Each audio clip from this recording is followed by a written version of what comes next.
네, 안녕하세요. 보험연구원 보원장 조재린입니다. 오늘은 보험연구원 및 보험학자 공동 토론회입니다. 이 토론회는 2019년에 처음 시작을 했고요. 2020년에도 토론회를 가졌습니다. 그 후에 불행히도 때문에 2021년, 2022년 개최하지 못하고 이번에 제3회 보험연구원 및 보험학자 공동 토론회를 개최하게 되었습니다. 이 토론회는 특히나 지역 보험학자분들과의 교류를 활발히 하기 위해서 부산에서 진행을 하고 있습니다. 오늘 세미나는 먼저 포항공대 정광민 교수님, 그 다음에 동의대 정중영 교수님, 마지막으로 숭실대 홍지민 교수님께서 각각 사이버 리스크, 일반 손해보험, 건강보험에 대해서 연구하신 결과를 발표해 주시고 또 토론을 이어가도록 하겠습니다. 그럼 먼저 정광민 교수님의 발표를 부탁드리겠습니다. 예, 반갑습니다. 포항공과대학교 산업경영공학과에 재직 중인 정광민이라고 합니다. 오늘 이 귀한 세미나에 초청해 주셔서 먼저 감사하다는 말씀을 드리겠습니다. 제가 연구하고 있는 논문을 이렇게 공식적으로 발표하는 자리가 사실 학회 빼고는 없어가지고요. 오늘 이 자리가 개인적으로는 또 지금 비대면을 참여하고 계신 여러분들과 또 여기 계신 또 우리 보험 쪽의 선배 교수님들 앞에서 제가 제 논문을 또 말씀드릴 수 있는 기회가 돼가지고 개인적으로 굉장히 감사하게 생각하고 있습니다. 오늘 제가 사실 논문을 발표를 하려고 논문을 이제 직접 보내드렸었는데 그 논문 내용은 사실 뒤에 있습니다. 앞부분에 어떤 내용을 좀 제가 추가하고 싶은 내용이 있어가지고요. 그 부분은 이제 요 논문의 주제인 이제 사이버 리스크 관련해서 실제로 이제 해외에서 어떤 연구가 진행되어 왔는지 지난 한 10년 동안 사실은 연구 결과들이 많이 쏟아졌거든요. 그래서 그 내용들을 조금 정리하는 그런 내용을 앞에다가 좀 포함을 시켰습니다. 그래서 요걸 개괄적으로 좀 보여드려야 이런 새로운 형태의 리스크 타입이 현재 해외 학회에서는 어떻게 진행이 되고 있는지를 조금 이해를 하실 수 있을 것 같아서 그 내용을 아마 오늘 발표에는 좀 방점을 두고 말씀을 드릴 것 같습니다. 예, 그래서 사이버 리스크에 대해서 먼저 정의를 항상 이런 발표하기 전에 시작을 하는데요. 그 이유는 이제 그거에 대한 개념 정리가 약간 모호하다는 목소리도 많이 있고요. 그래서 도대체 이것이 무엇이냐라고 하는 거를 기존에 이 형태에 대해서 정의를 했던 국제기구나 어떤 논문들 바탕으로 해가지고 좀 정리를 해봤습니다. 첫 번째 보시면은 여러분들 잘 아시는 것처럼 세계경제포럼 매년 1월 달에 이제 세계경제포럼에서 글로벌 리스크 리포트라고 해가지고 그 전 세계적으로 가장 좀 위협이 되는 그런 리스크 유형들을 정리를 해서 리포트를 발간을 하고 있습니다. 거기서 과거에 한 5년 전쯤에 이제 사이버 리스크 관련해가지고 이런 식으로 정의를 했는데요. 보시면은 기본적으로 이제 조직이나 기관에 가치 있는 정보 자산들 여기에 영향을 끼쳐서 궁극적으로는 심각한 결과를 유발하는 손실 사건, 이 사건의 실현 가능성을 제너럴하게 이제 사이버 리스크로 정의를 하고 있고요. 여기에 이제 파생돼 가지고 그 세부 유형으로서 물리적 사이버 리스크, 정보화 사이버 리스크, 인지적 사이버 리스크를 정의를 하고 있습니다. 물리적 사이버 리스크라고 하는 거는 우리가 일반적으로 많이 알고 있는 뭐 랜섬웨어나 아니면 하드웨어적으로 파손이 생겨가지고 데이터가 유출되거나 하는 형태의 그런 물리적 형태의 어떤 손실 사건을 이야기를 하는 것이고요. 정보화 사이버 리스크는 이제 일반적으로 데이터가 침해당하는 현상들 이런 것들을 정의를 할 수가 있겠습니다. 그리고 마지막으로 인지적 사이버 리스크는 사이버 공간상에서의 어떤 심리적 또는 정신적 피해 이거를 이제 제너릭하게 우리가 인지적 사이버 리스크라고 정의를 하고 있습니다. 두 번째 정의는 이제 이쪽 관련해서 리스크 관리와 보험 쪽 분야에서 한 10여 년 정도 전에 나왔던 제네바 페이퍼에 나왔던 논문입니다. 그래서 이 논문이 사실은 저희 쪽 분야에서 사이버 리스크 관련해 가지고는 지금 인용이 가장 많이 되고 있는 논문인데요. 여기서 이제 사이버 리스크를 어떻게 정의를 하고 있냐면 운영 리스크의 하나의 일부로서 정의를 하고 있습니다.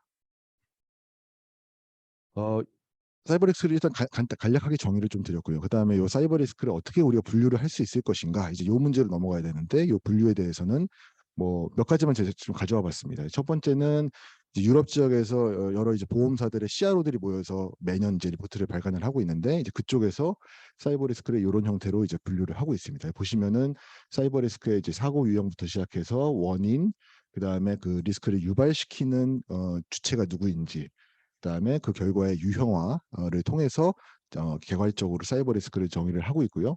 보시면은 뭐 근본 원인 같은 경우에는 기본적으로 바젤에서의 운영 리스크, 바젤에서의 운영 리스크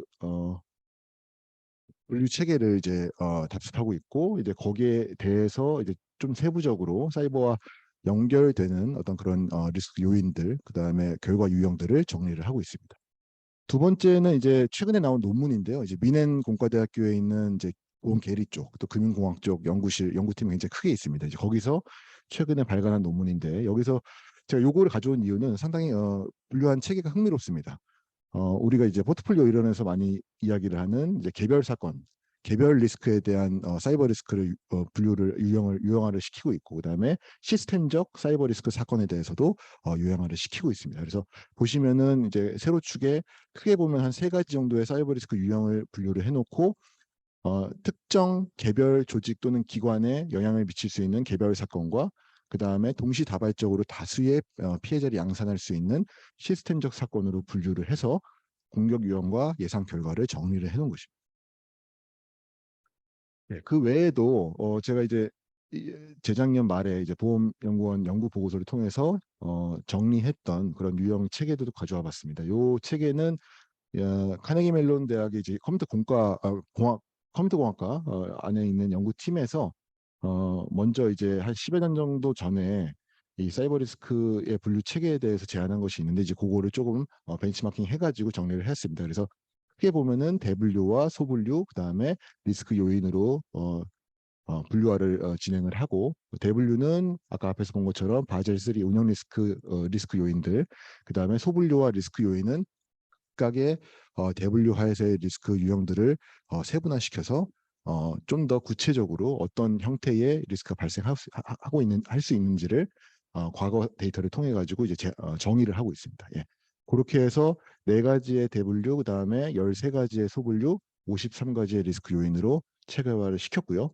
이렇게 함으로써 바젤에서 우리가 정의하고 있는 운영 리스크의 체계보다는 좀 더 구체적으로 우리 사이버 리스크를 정의를 할 수가 있다라고 하는 쟁점을 우리가 좀 주장을 할 수 있겠습니다. 그래서 그렇게 체계화시킨 유형 분류가 있습니다.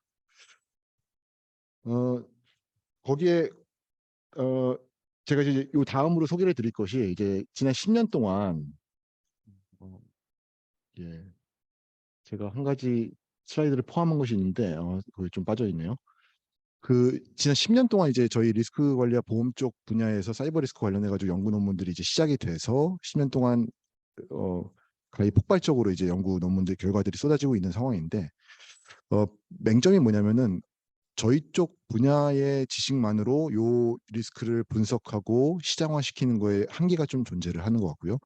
그 다음에 소위 말해서 이제 공학적 또는 자연과학적 관점에서 요 리스크를 분석해가지고 또 시장화하는데 기여하는 연구 결과들은 또 약간의 한계가 있다는 걸 느끼고 있습니다. 그래서 사실은 제가 슬라이드 하나를 포함을 시켰었는데, 뭐냐면은 2019년도 11월에 사이언스 저널, 아마 많이 들어보셨을 겁니다. 사이언스 저널에 저희 보험 쪽 학자들과 컴퓨터 공학자들, 물리학자들, 통계학자들이 같이 어우러져서 17명의 저자가 사이버 리스크 관련된 논문을 게재한 적이 있습니다. 거기에서 주장하는 바는 뭐냐면, 사이버 리스크와 관련된 연구는 기본적으로 융합적 차원에서 이루어져야 한다. 그래서 단순히 이제 경제학자나 경영학자 관점에서 이거를 시장화시키는데 연구를 하는 것보다는 좀 더 전문적 기술을 이해하고 있는 공학자들의 관점을 이제 테이크를 해가지고 융합적 차원의 연구가 진행되어야 한다라고 하는 것을 주장을 하고 있습니다. 예, 그런 관점에서 제가 이제 과거에 10년 동안 사이버 리스크 관련된 연구들을 이렇게 분류를 좀 해봤는데요. 보시면은 이제 왼쪽에 보시면 리스크 엔지니어링이라고 제가 정의를 해놨는데, 소위 말해서 이제 모델링 관점에서 통계학적, 수리적 모델링이 어떻게 진행되어 왔는지, 오른쪽에 보시면 리스크 매니지먼트, 경제학적, 경영학적으로 우리가 이 사이버 리스크를 어떻게 관리할 수 있을 것인지에 대한 연구들로 쭉 구분을 해봤습니다. 그래서 보시면은 리스크 엔지니어링 쪽으로는 프리딕션, 그러니까 실제로 이제 사이버 리스크 이벤트가 어떤 발생하는 그 특성이 어떻게 되는지, 발생하면은 얼마나 자주 발생하는지, 소위 말해 아노말리 디텍션 또 브레이크 디텍션 이런 형태로 해가지고 연구가 이루어지고 있고요. 리스크 모델링 관점에서는 일반적으로 이제 손실 데이터를 분석하는 실증 연구가 많이 진행되고 있습니다. 그래서 분포 기반으로 해가지고 사이버 손실 데이터가 실제로 어떤 분포에 적합되는지에 대한 문제들과 그 다음에 아주 극단적 형태의 대규모의 사이버 리스크 사건을 우리가 통계적으로 어떻게 분석할 수 있는지에 대한 모델을 제안하는 그런 연구들이 진행이 되고 있고요. 오른쪽에 리스크 매니지먼트 관점에서 보시면은 사이버 보안에 대한 투자 그리고 그 보안에 대한 투자의 최적 수준을 결정함으로써 그걸 넘어서는 규모의 손실은 우리가 사이버 보험으로 전가를 해야 된다라고 하는 어떤 그런 최적화 모델을 또 발전을 시켜가지고 제안한 연구들이 많이 있고요. 대표적으로는 여기 보시는 것처럼 이제 고든 앤 록 2002년도 논문이 상당히 유명합니다. 그래서 이 논문을 기반으로 해서 여기서 제안한 모델이 파생돼 가지고 소위 말해서 이제 사이버 보안 투자, 최적 투자에 대한 모델들이 많이 발전이 되고 있고요. 그다음에 여기 보시면은 이제 최적 자본, 사이버 리스크가 이제 이런 손실이 발생했을 때, 대형 손실이 발생했을 때 우리가 사전에 최적 자본 보유해야 되는 자본량을 어느 정도 수준으로 우리가 추정할 수 있을 것인지에 대한 모델들을 제안한 연구들이 있습니다. 아래 보시면은 이제 사이버 보험 시장에 대한 연구들도 많이 존재를 하고요. 실제로 이제 보험 그 약관들을 수집해 가지고 약관들을 직접 분석한 연구들도 있고요. 그리고 공급자 관점에서 퍼포먼스, 현재 사이버 보험 시장에서의 보험회사의 퍼포먼스가 어떻게 이루어지고 있는지에 대해서 실증 분석한 연구들도 존재를 하고 있습니다. 예, 여기는 이제 좀 더 구체적으로 제가 내용을 좀 정리를 해본 것이고요. 뭐 예를 들면은 리스크 프리딕션 같은 경우에는 뭐 시계열 모형 또는 우리 머신러닝 모형을 통해서 아노말리 디텍션 모델을 구축해 가지고 사이버 리스크 이벤트가 어떻게 발생하는지, 발생하는 특성은 어떻게 되는지 이런 연구들이 진행이 되고 있고요. 아래 보시면은 손실 분포에 대한 연구들, 빈도와 신도로 구분해 가지고 손실 빈도가 어떻게 손실 분포가 어떻게 적합되는지에 대한 연구부터 시작해서 손실 간의 어떤 의존성을 고려해가지고 최적 자본 수준을 추정하는 그런 연구들도 진행이 되고 있고요. 마지막 아래 보시는 것처럼 이제 멱함수 계열의 소위 말해서 이제 꼬리가 굉장히 두터운 그런 분포들을 활용해가지고 대형 그 사이버 리스크 손실 사건들을 모델링하는 그런 연구들도 진행이 되고 있습니다. 앞에서 설명드린 것처럼 이제 최적 사이버 보안 투자 수준을 결정하는 그런 모형들, 그걸 바탕으로 해서 사이버 보험은 어느 정도까지 테이크하는 것이 좋다라고 하는 모형을 실제로 저희 이제 샤온 왕이라고 해서 게리 쪽으로 유명하신 교수님께서 이제 그런 논문들 쓰신 과거에 쓰셨던 또 연구 결과가 있고요. 그다음에 아래 보시는 것처럼 ERM 관점에서 사이버 리스크를 어떻게 체계화시킬 것인가, 관리 체계를 어떻게 우리가 이제 ERM 체계에 녹일 것인가, 그다음에 사이버 리스크 사건이 발생했을 때의 최적 자본 수준은 어떻게 우리가 결정할 것인가에 대한 연구들, 그다음에 마켓에 대한 분석들, 이런 것들이 연구가 진행되고 있다는 것을 좀 디테일하게 제가 여기다 기록을 해놨고요. 그래서 이제 제가 소개드릴 제 연구 논문은 이제 이런 관점 하에서 실제로 이제 손실을 분석한 연구이고요. 요 논문 같은 경우에는 이제 기존 논문하고 좀 다르게 공간적 특성을 반영한 사이버 손실 사건의 어떤 클러스터를 모델링하는 그런 연구입니다. 그래서 미국 데이터를 바탕으로 해서 기존에는 뭐 스테이트 레벨, 그러니까 주 단위로 이제 모델링이 진행이 됐다면은 저희는 그걸 좀 더 세분화시켜 가지고 카운티 단위로, 카운티 단위로 실제로 로스의 어떤 분포, 클러스터가 존재하는지, 그다음에 그 클러스터를 설명하는 사회 경제적 요인은 어떻게 되는지, 이제 그걸 바탕으로 해서 미국의 사이버 보험 시장 같은 경우에 이제 어떤 요인들을 우리가 반영해 가지고 프라이싱에 녹일 것인지, 이제 그런 시사점까지 제안하는 그런 연구를 진행을 하였습니다. 그래서 요거는 이제 기존의 사이버 리스크 관련된 논문들, 유사한 논문들을 좀 비교 분석한 표이고요. 그래서 기본적으로는 사이버 리스크와 관련되어 있는 손실 사건들, 특별히 이제 데이터 유출과 관련된 손실 사건들의 공간적 특성들, 공간적 분포들, 클러스터의 존재 유무 이런 것들을 모델링하는 그런 리서치 퀘스천을 먼저 우리가 꼽을 수가 있고요. 두 번째로는 이제 그런 클러스터가 존재한다고 했을 때 그 클러스터를 설명할 수 있는 사회경제적 요인이 어떻게 될 것인가에 대한 두 번째 리서치 퀘스천으로 이제 이 논문을 설명할 수 있겠습니다. 그래서 여기서 이제 첫 번째 리서치 퀘스천을 설명하기 위해서 사용한 통계적 지표는 이제 여기 보시는 것처럼 모란사이라고 해가지고요. 이제 공간적으로 얼마나 상관성이 존재하는지를 매저하는 어, 어, 통계적인 매저입니다. 그래서 여기 보시는 것처럼 우리가 일반적으로 알고 있는 상관계수의 이제 를 가질 수 있는 마이너스 1부터의 1 값을 동일하게 요 모란사이라는 지표도 가지고 있고요. 그래서 1에 가까워질수록 지역 간의 상관성이 더 크다라고 우리가 정의를 할 수가 있고, 마이너스 1 값에 가까워질수록 지역 간의 상관성이 역으로 존재한다. 한쪽에서 뭔가 로스가 커진다고 한다면 다른 한쪽에서는 로스가 작아진 형태의 그런 네거티브적인 상관성이 존재한다라고 하는 것을 우리가 알 수가 있고요. 로컬 모란사이는 이제 글로벌 모란사이라고 하는 소위 말해서 이제 공간 개념에서 더 큰 개념에서의 어떤 통계적 지표를 더 세분화했을 때 그 세분화된 지역 간의 상관성을 매저할 수 있는 지표가 되겠습니다. 그래서 로컬 모란사이를 합산하면은 글로벌 모란사이가 값이 되는 그런 관계성을 가지고 있습니다. 예. 그래서 요거를 우리가 디자인하기 위해서는 기본적으로 스페셜 웨이트 매트릭스라 그래가지고 지역 간의 상관성을 우리가 가중치를 통해 가지고 이제 그 상관성을 도출을 하는데, 요 가중치를 주는 방식이 요 크게 보면 세 가지입니다. 그래서 보시면은 체스의 말이 움직이는 방향이라고 보시면 되겠는데요. 룩 같은 경우에는 직선으로만, 비숍 같은 경우에는 대각선으로만, 퀸 같은 경우에는 사방을 모두 모든 지역을 근접해 있는 모든 지역을 다 모델링할 수 있는 그런 웨이트 매트릭스 형태라고 보시면 되겠고요. 요걸 바탕으로 기본적으로는 이제 공간적인 상관성을 우리가 매저를 할 수가 있고, 이제 공간적 상관성이 존재한다라는 것을 우리가 확인을 했다면 이제 그걸 바탕으로 요 아래 보시는 공간 패널 모형, 리그레션 기반의 공간 패널 모형을 활용해서 어떤 사회경제적 요인들이 실제로 지역 간의 로스의 어떤 그런 발생 클러스터의 그 존재에 대한 설명을 할 수 있는지를 도출을 할 수가 있겠습니다.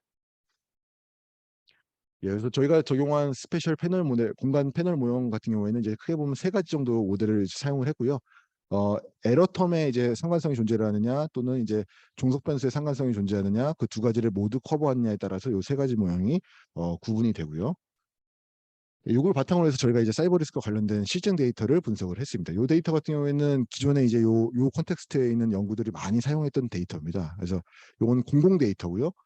기본적으로는 이제 데이터 유출에 관련된 손실 사건만 이제 수집해 가지고 제공하는 데이터가 되겠고요.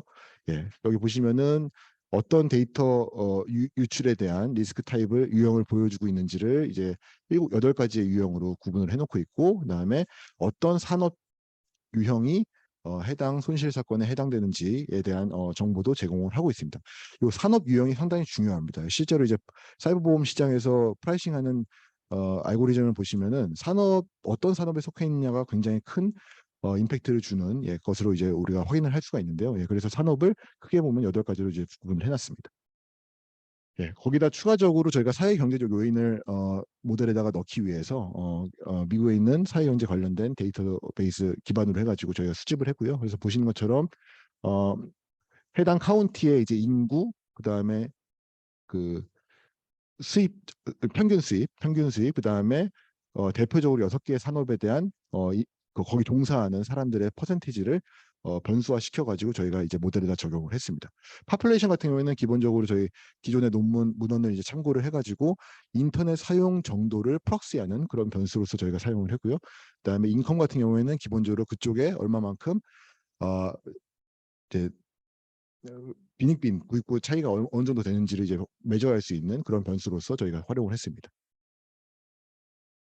요거는 이제 기초 통계량이고요. 그다음에 여기 보시면은 이제 모란사이를 저희가 측정을 해보니까 주 단위로 공간성을 체크를 해보니 유의한 연도가 전혀 나오질 않았고, 카운티 단위로 저희가 매저를 해보니까 모든 연도에 대해서, 데이터 연도에 대해서 상당히 유의한 통계적 상관성이 존재를 하더라라는 것을 확인을 했고요. 여기 보시는 것처럼 그래프로 표현을 했을 때도 우리가 일반적인 상관계수를 보는 것처럼 기울기가 포지티브하게 존재한다는 걸 확인을 할 수가 있습니다. 이렇게 해서 저희 카운티 단위에서는 공간적 상관성이 존재를 한다라고 하는 것은 저희가 확인을 했고, 그걸 바탕으로 이런 식으로 이제 맵에다가 비주얼라이징을 할 수가 있고요. 보시는 것처럼 서부 지역, 캘리포니아주나 아니면은 동부의 뉴욕 근처, 뉴저지 근처에 있는 지역에서 빨간색으로, 즉 해당 카운티 그리고 주변 카운티까지 모두 사이버 리스크에 더 많이 노출되어 있다라고 하는 그 클러스터를 우리가 확인을 할 수가 있습니다. 상대적으로 이제 중부나 여기 색깔이 들어가 있지 않으면 통계적으로 유의한 결과가 나오지 않았다라는 걸 의미를 하는 것이고요. 색깔이 칠해지는 것은 통계적으로 유의한 결과가 나왔다는 것을 의미하는데 상대적으로 이제 중부 지역, 서부와 동부를 제외한 나머지 지역에서는 통계적으로 유의하지 않거나 노출도가 상당히 낮다라는 걸 우리가 확인을 할 수가 있습니다. 그래서 전체 카운티 대상으로 해서 모델을 한번 돌려봤고요. 여기 보시는 것처럼 캘리포니아 지역을 대상으로 해서 모델을 한번 돌려봤고 마지막으로는 특정해서 이제 해킹에 대한 리스크 타입을 가지고 저희가 모델을 한번 돌려봤는데 세 개 모델에 대해서 모두 인구가 많을수록 그 다음에 인컴 수준이 높을수록 금융산업이 존재할수록 공공기관들이 많이 존재할수록 사이버 리스크에 노출되는 정도가 더 강하고 그런 지역들 이외에 근접해 있는 주변 지역 같은 경우에는 사이버 리스크에 대한 노출도가 상당히 적더라. 그래서 해당 집중되어 있는 지역에서만 사이버 리스크가 노출되는 수준이 더 높다라는 것을 우리가 이 모델을 통해서 확인을 할 수가 있었습니다. 시간 관계상 제가 결론을 빨리 정리를 좀 해보면요. 이 논문을 통해서 기본적으로는 공간적인 상관성을 우리가 판단하는 그런 모델들을 사용을 해가지고 사이버 리스크의 특성을 단순히 이제 네트워크 측면에서 분석한 거는 공학자들이 많이 진행을 해오고 있는데 우리가 경제학이나 경영학적 관점에서는 과연 이제 로스의 그 분포나 또 그걸 설명할 수 있는 사회경제적 요인들이 어떤 것들이 우리가 통계적으로 유의한 요인들을 우리가 도출할 수 있을 것인가에 대한 이해를 좀 더 높여주는 그런 연구가 되겠고 이걸 통해서 기본적으로 현재 이제 사이버 보험 시장, 미국 사이버 보험 시장에서 프라이싱을 하는 아주 심플리파이드된 아주 프라이싱하는 그런 알고리즘을 좀 더 고도화시키는데 이런 요인들을 우리가 고려할 수가 있겠다라고 하는 시사점을 이 논문의 마지막에 저희가 작성을 해놨습니다. 네, 이렇게 해서 앞에 개괄적으로 제가 사이버 리스크의 연구가 과거 10년 동안 어떻게 진행되어 왔는지 그리고 제가 지금 하고 있는 연구에 대해서 간략하게 좀 설명을 드렸습니다. 예, 감사합니다.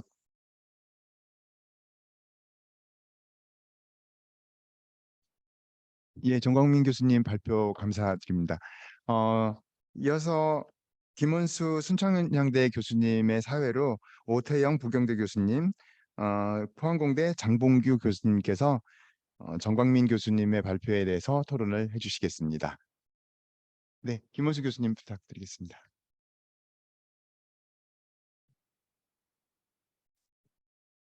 오늘 이 그 행사가 어쨌든 한편으로는 이제 산학보험센터에서 저희들이 지난 뭐 3년간 1년에 한 1회씩 발표들이 있었는데요. 대부분 뭐 온라인으로 하다 보니까 오프라인이 없었는데 오늘 온라인으로 이렇게 같이 하게 돼서 굉장히 뭐 저희로서는 그리고 우리 이제 보험학자들로서는 굉장히 의미가 있는 것 같습니다.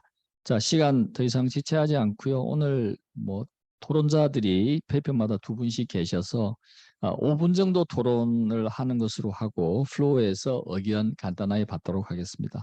자, 먼저 오태영 부경대 교수님에게 부탁드리겠습니다. 네, 반갑습니다. 부경대 오태영입니다.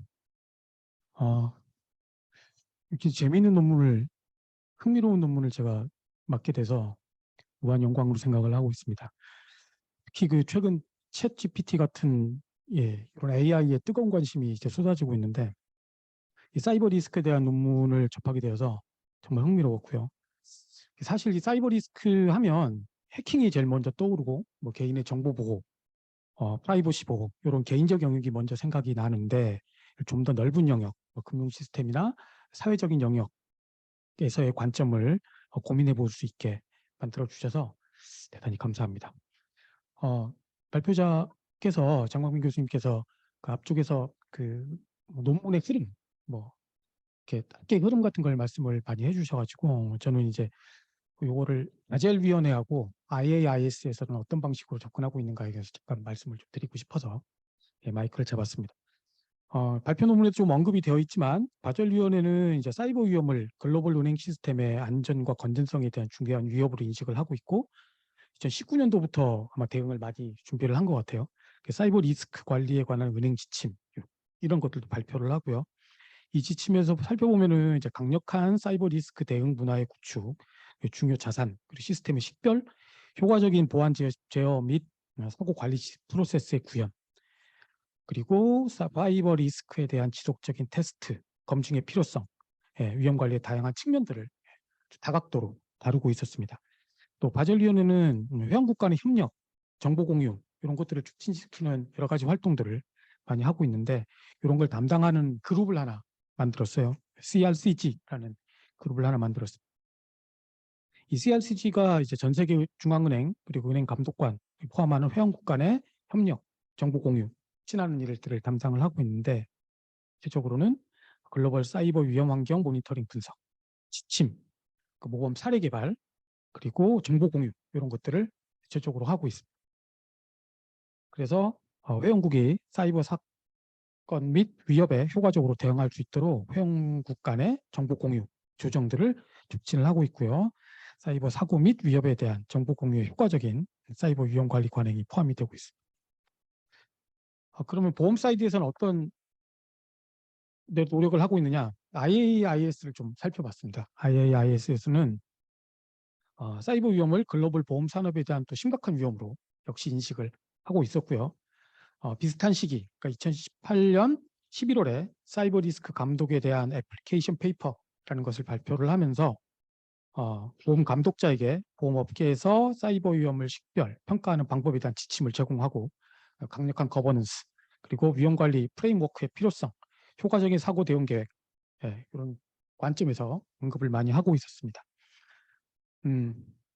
그리고 IIIS는 앞에 CRCG 같이 태스크포스를 하나 만들었는데요. 사이버 리스크 태스크포스라는 것인데 대응을 어떤 방식으로 하고 있냐면 굉장히 바젤에 대응하고 비슷하게 대응을 하고 있었습니다. 그러니까 지침 및 모범 사례를 개발을 하고 있고 사이버 위험에 대한 인식 그리고 이해를 촉진하는 그런 방안들을 꾸준히 마련을 하고 있으며 정보 공유 그리고 조정 이런 것들을 증려를 하고 있었습니다.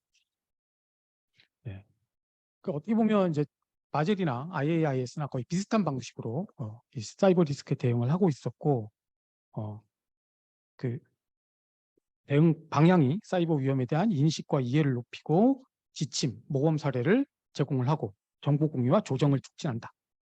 이렇게 그 정리를 할 수가 있겠습니다. 국내에서 어떠냐? 국내에서는 조금 대응들이 좀 미흡한 것 같습니다. 아무래도 인식 자체가 그렇게 크게 와닿지 않고 있는 것 같고요.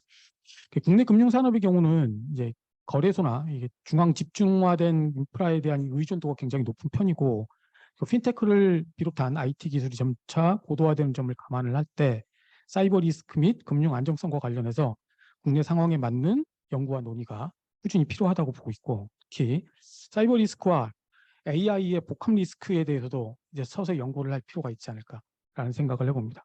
당장 다음 학기에 우리 아이들 리포트가 몹시 걱정이 되고 있습니다.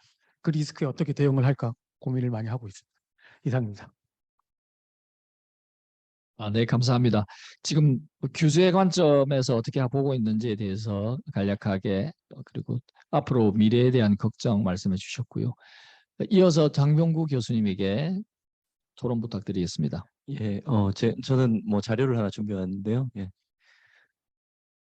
사실 저는 정호민 교수님 발표 자료를 너무 흥미롭게 읽어서 그 발표 자료와 관련된 질문들로 좀 조사를 해왔습니다. 지금 전반적인 사이버 리스크 관련된 뭐 규제나 이런 것들에 대해서는 예, 오태영 교수님께서 잘 이야기해 주셔서 저는 그 내용적인 측면하고 그 다음에 마지막으로 제가 그냥 드리고 싶은 말씀, 그러니까 질문이 하나 있어서 그 질문들로 주로 구성을 했습니다. 예, 지금 그 최근 리서치 하신 거 보니까 이제 사이버 공간상에서 공격자들 동기에 따른 이제 공간적인 문제, 그 스테이트별로 혹은 뭐 각각 그 도시별로 그렇게 해서 네트워크 상관성을 모델링을 사실 할 수 있는지가 좀 궁금합니다. 공격자들 동기가 이제 따로 나누어지는 그런 데이터들이 있으면 그런 것들을 좀 리서치 한다면은 도움이 많이 될 것 같고요. 그래서 현재 이제 만드신 그 모형에서 상관성 분석할 수 없다면은 단순 공간 상관성 분석 현재 하신 것들의 중요성은 어떻게 이야기할 수 있는지 이제 좀 궁금했고요.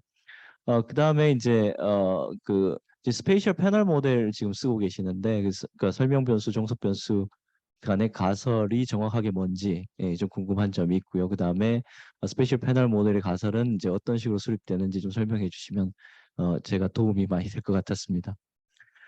그 다음에 이제 지금 쓰신 데이터가 이제 PRC 데이터인데, PRC 데이터가 최근에 업데이트가 안 되는 걸로 알고 있습니다. 그래서 2017년까지 지금 데이터로 하셔서 그래서 최신 데이터, 최근에 이제 그런 일들이 많이 일어나고 있고 AI들의 활동이 좀 풍부해지고 있고 그래서 그런 거에 대한 연구는 어떻게 할 수 있는지 그래서 최신 데이터 수집에 대해서 좀 아이디어가 있으시면 알려주시면 제가 연구하는 데 도움이 많이 될 것 같고요.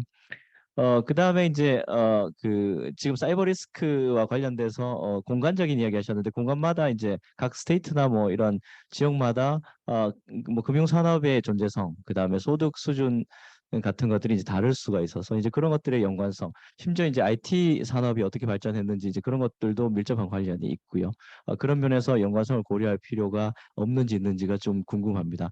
사실은 미국에 대해서 주로 조사를 하셨는데 전 세계적으로 보면은 또 어떤 현상이 일어나고 있고 특히 우리나라처럼 이 조그마한 데는 사실 미국의 한 주보다 더 작을 수가 있는데 그것도 또 산업들이 몰려 있지 않습니까? 이제 그런 것들을 여기서는 어떤 식으로 좀 봐야 되는지 그걸 좀 알게 되면은 저희들이 앞으로 이제 사이버 리스크가 많이 발생할 걸로 생각되고 관련 보험 산업이 발달할 수도 있을 거라고 생각이 되는데 뭐 아직까지는 요원합니다만 앞으로 그런 일이 있을 거라고 생각이 되는데 이제 그때 균형 있게 발전시키려면 어떻게 해야 되는지 우리처럼 그 산업이 거의 뭐 한 도시 서울에 몰려 있는 이제 그러한 상황에서는 또 어떻게 해야 될지가 좀 궁금하긴 합니다. 공간 문제에서 그 부분도 상당히 우리나라의 어떤 정책적 임플리케이션이 없는지를 아는 건 중요할 것 같습니다. 그 다음에 이제 규제에 관련인데요. 규제에 대해서 뭐 그러니까 각 저기 주마다 좀 다를 수 있고요. 그다음에 같은 규제라도 시차 같은 게 있을 수 있는데 이런 것들이 어떤 결과 차이를 유발할 수 있는지가 좀 궁금했고요. 어, 그 다음으로 이제 지리적 위치 중요성, 그 지리적 위치가 위험 요인이 될 수 있다는 것을 의미한다고 지금 판단이 되는데, 그러면 뭐 그러니까 이 지리적 중요성, 실리콘밸리에 위치한 특정 금융회사가 텍사스에 위치한 특정 금융회사에 비해서 더 사이버 위험에 노출되고 있다고 이제 결론을 내릴 수 있는가? 이제 이런 것들은 어떻게 설명할 수 있는지가 상당히 궁금합니다. 실제로 뭐 아까 우리나라 이야기했지만은 이제 서울 지역에 위치한 회사라든가 그러니까 지방에 위치한 회사가 좀 다른가 이런 것들이 좀 궁금한 상황이었고요.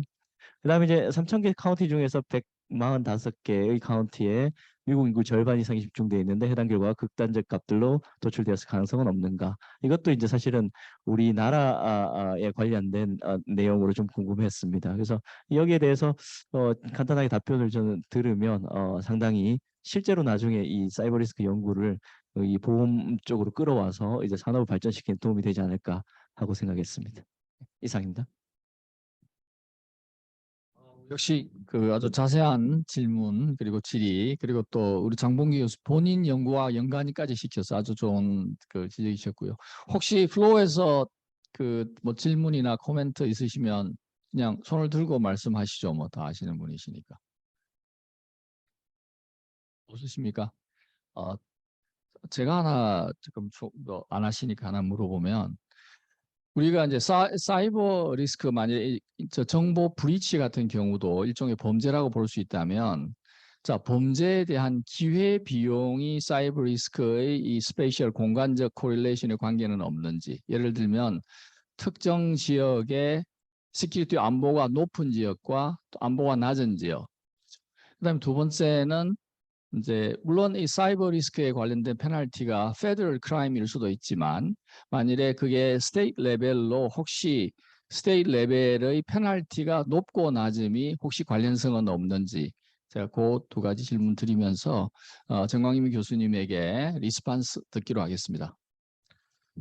예, 일단은 너무 좋은 토론 해주셔서 일단 감사하다는 말씀 드리고요. 그리고 또 굉장히 디테일한 부분들, 그다음에 규제와 관련된 부분들, 그건 이미 뭐 활발하게 논의가 되고 있거든요. 사실 솔벤시에서도 반영을 하겠다라는 어떤 그런 지침들도 좀 있고 해서 그런 내용들은 굉장히 중요하다고 생각을 하고요. 또 김원수 교수님께서 지적해주신 부분들, 또 주 단위로 어떤 특성화되어 있는 부분, 소위 말해서 이제 헤테로지니티가 주 단위로 존재를 할 수가 있는데 그게 이제 공간적 이런 로스의 클러스터에 영향을 줄 수 있는 것인가?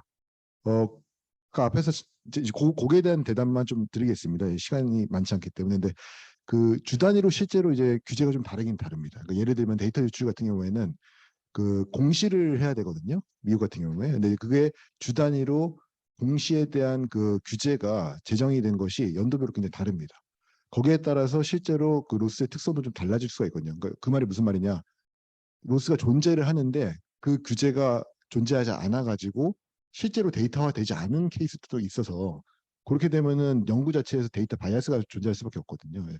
그런 문제는 분명히 존재를 합니다. 그래서 그거는 최대한 저희가 어드레스를 하려고 노력을 하고는 있습니다만 사실 펀더멘털하게 좀 존재할 수 있는 문제이기 때문에 최대한 이제 그거를 어드레스하는 방향으로 좀 논리를 좀 찾고 있습니다. 예. 거기에 대해서만 좀 답을 먼저 드리도록 하겠습니다. 감사합니다. 오늘 사실은 이 산학 세미나를 저희들이 원래 할 때는 이 1시간 반 동안 한 페이퍼만 가지고 하는데 오늘 페이퍼가 3개라서 오늘 뭐 간략하게 말씀해 주시고 나중에 저녁 드시면서 또는 뭐 뒤에 뒤풀이 하시면서 얘기하시면 좋을 것 같습니다. 사이버 리스크와 관련되어서 아까 책 뭐 요새 그저 GPT 관련되어 가서 많은 분들이 많은 얘기를 하잖아요. 그래서 여기 대부분 교수님들이시니까 미국에서는 더 이상 장문 문제를 내지 않는다고 이제 그렇게 얘기를 했다고 얘기를 들었어요. 그리고 뭐 최근에 뉴욕타임즈 기사나 이런 걸 보면 실제로 인간의 지성과 거의 동등한 정도의 지성까지 와서 앞으로 참 연구자분들, 교수님들 사이버 리스크는 아닐 수 있지만 한번 우리가 컨선이 아닌가 이렇게 생각합니다. 자, 제1주제 발제해 주신 정광문 교수님, 토론해 주신 오태영 교수님, 장본 교수님 우리 박수하면서 보내드리겠습니다. 감사합니다. 자, 두 번째 논문은 주제는 우리 동의대학교 정중영 교수님께서 발제해 주시고 성주호 교수님과 유성경 교수님께서 토론해 주시겠습니다. 시간이 조금 없는 관계로 정중영 교수님은 19분 정도만 발제해 주시고 나중에 토론 각각 5분 부탁드리겠습니다. 예. 예, 안녕하십니까. 동의대학교 정중영입니다. 먼저 부산에 오신 것을 부산 시민을 한 사람으로서 웰컴, 모든 웰컴입니다. 부산에는 전에만 해도 그 슬로건이 다이내믹 부산이었습니다. 어떠한 역동성과 확장성이 넘치는 그러한 도시였는데요. 원래 2023년부터 슬로건이 바뀌어서 부산 is good이라는 어쩌면 지속 가능한 안정성의 무게를 둔 슬로건을 사용하고 있습니다. 부산은 전에만 해도 젊음과 바다인 도시였습니다만은 최근 인구 구조의 변화로 인해서 젊은이들이 떠나고 노인마저도 떠나는 노인과 바다인 도시가 되어가고 있습니다. 저 역시 정 교수에서 노 교수로 익어가고 있습니다만은 노인과 바다에 나오는 그러한 노인의 자세와 그러한 태도로서 발표를 시작해 보도록 하겠습니다. 제가 발표하고자 하는 주제는 그렇습니다. 보험산업, 보험회사가 추구해야 될 그러한 것들이 안정성과 수익성과 그리고 성장성일 겁니다. 이러한 것을 어떻게 밸런싱하는가, 균형 있게 맞춰가는가 하는 게 참 그 고민이었고요. 해보고 싶은 연구였습니다. 지금도 고민 중이고요. 그래서 오늘 여러분들한테 고견을 듣고 좀 더 이 논문이 발전되었으면 하는 그러한 그 마음에서 지금 발표를 이어나도록 하겠습니다. 제가 발표할 내용은 뭐 이렇습니다. 첫 서론에서 글로벌 인슈런스 트렌드와 어떤 현상을 살펴보고요. 두 번째 선행 연구에서 이러한 게 관련된 선행 연구를 살펴보고 제3장의 실정 분석에서는 신용평가기관이 사용하는 기법과 그다음에 패널 데이터를 통해서 경영평가를 하고 마지막 장에서 이러한 수익성, 안정성, 성장성에 대한 관계를 설명드리고자 합니다. 제가 공부하게 된 이러한 것을 배경으로 삼게 된 어떠한 백그라운드라고 할까요? 최근 보험산업을 둘러싸고 있는 그러한 상황들을 설명하는 단어 중에 제가 가장 깊게 인상 깊게 들었던 단어는 퍼펙트 스톰입니다. 한 가지 요인뿐만이 아니고 여러 가지 요인들이 위협을 하고 있는 그러한 보험 산업이라는 얘기죠. 이러한 시대에 그 한 보험회사의 CEO께서는 규카 시대라고 이렇게 설명한 적이 있습니다. 그죠? 어떠한 변동성과 불확실성, 복합성 그리고 모호성 속에서 진행되고 있다라는 것이죠. 이러한 진행되는 상황 속에서 어떻게 그러한 것을 균형 있게 맞춰갈까 하는 게 저의 그 관점이고요. 두 번째, 지금까지 흘러온 그 보험 산업의 트렌드입니다. 여러분들이 뭐 다 아시는 그런 얘기들이죠. 어떤 경제적인 상황, 인구 구조의 변화에 따른 사회적인 그런 변화, 그 다음에 우리가 지금 올해부터 시작되고 있는 IFRS 17, 킥스 등 규제적인 측면, 그 다음에 자연환경이라든지 4차 산업의 진정 속에 진행되고 있는 IT 기술의 발전 등이 있습니다. 그중에서 오늘 제가 관련돼 있는 부분은 글로벌라이제이션입니다. 다른 산업들은 탈글로벌라이제이션, 디글로벌라이제이션 또는 리글로벌라이제이션이라고 표현할지 모르겠습니다만은 보험 산업은 지금도 글로벌화가 진행되고 있는 것 같습니다. 전 세계 200여 개 국가 중에 상위 탑 20 국가가 차지하는 비율이 한 20개 정도, 한 90% 정도 되고요. 그중에서 미국, 중국, 일본이 차지하는 비율이 거의 58%, 60%가 됩니다. 그 가운데 우리 아시아 지역에서 보면 6개 국가죠.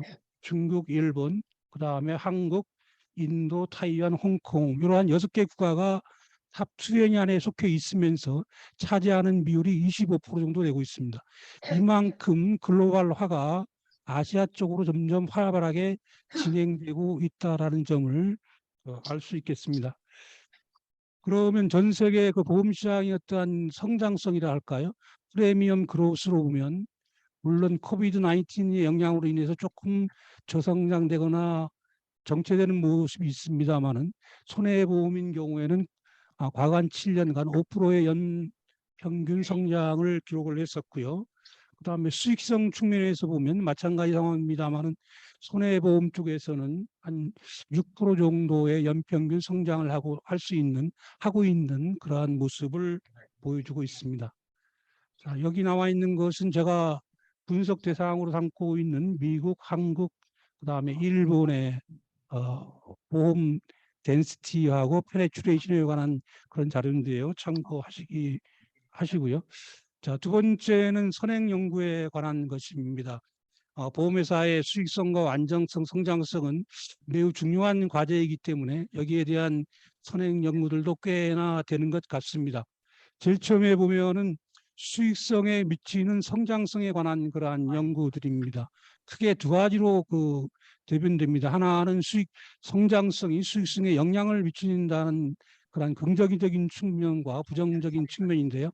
한 열어보면 다시 여기 와 계신 이 교수님, 기조 교수님 같은데 이분이 주장한 것은 언더라이팅의 원칙을 무시한 그러한 과도한 그러한 성장은 수익성에 또는 안정성에 악영향을 미칠 수도 있다라는 그러한 주장을 하고 있습니다. 엘린 같은 경우에는요, 유럽의 보험 산업을 대상으로 쭉 했는데 과도하게 역성장하거나 지나친 성장을 할 경우에는 역시 마찬가지로 수익성에 악영향, 부정적인 영향을 미칠 수 있다라는 점을 주장을 했고요. 따라서 바스 같은 경우에는 적절한 수준의 성장, 즉 손해율 감소를 통한 적절한 성장인 경우에는 이러한 성장이 수익성에 긍정적인 영향을 미친다고 설명을 하고 있고요.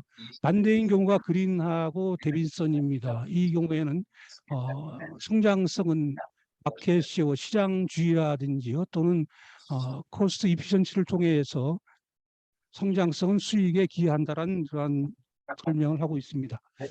두 번째는 수익성이 안정성에 주는 그러한 선행 연구입니다. 마찬가지 두 가지인데요. 첫 번째 경우는 회사가 어떤 목표에 목표 타겟하고 있는 그러한 수익에 미달할 경우에는 회사의 경영진들이 리스크 테이킹이 되어서 이때는 수익을 추구하게 될 텐데, 그러할 경우에 수익과 안정의 관계는 부정적, 즉 네거티브한 관계라고 하고 있고요. 반대인 경우 목표 수준에 도달했을 경우에는 회사의 경영진들은 리스크 어버스가 되어서 어떤 안정성을 추구하기 때문에 이 경우에 수익을 추구하는 경우는 수익과 안전에 파지티브한 관계를 준다고 주장하고 있습니다. 뭐 여러 가지가 있는데요. 이제 롯데 같은 경우에는 독일 보험 시장을 대상으로 쭉 분석을 했는데요.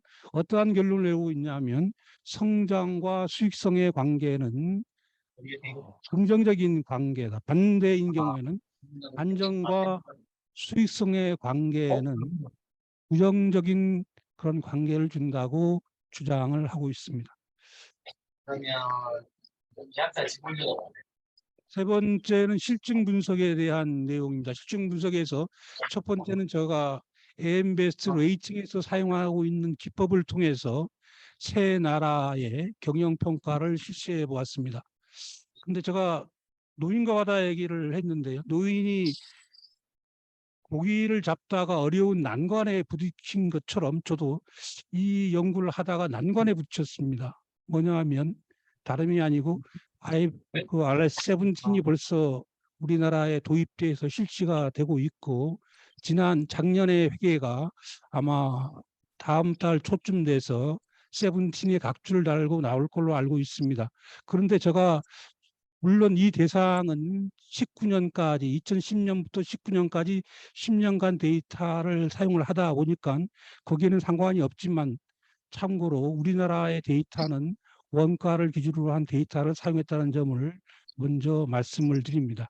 그래서 AMBS가 사용하고 있는 기법을, 재무적인 기법을 5개 영역에서 하고 있는데요.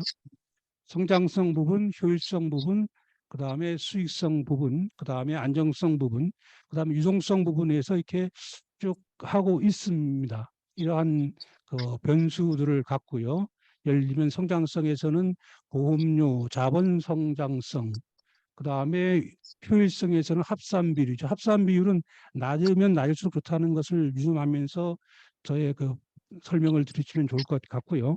그 다음에 안정성에서는 제가 RBC 레이쇼를 다른 나라의 같은 경우에는 구할 수가 없어서 담보력 지수를 사용했습니다. 마찬가지 솔번시 레이쇼는 낮으면 낮을수록 좋다는 것을 상기해 드리고요.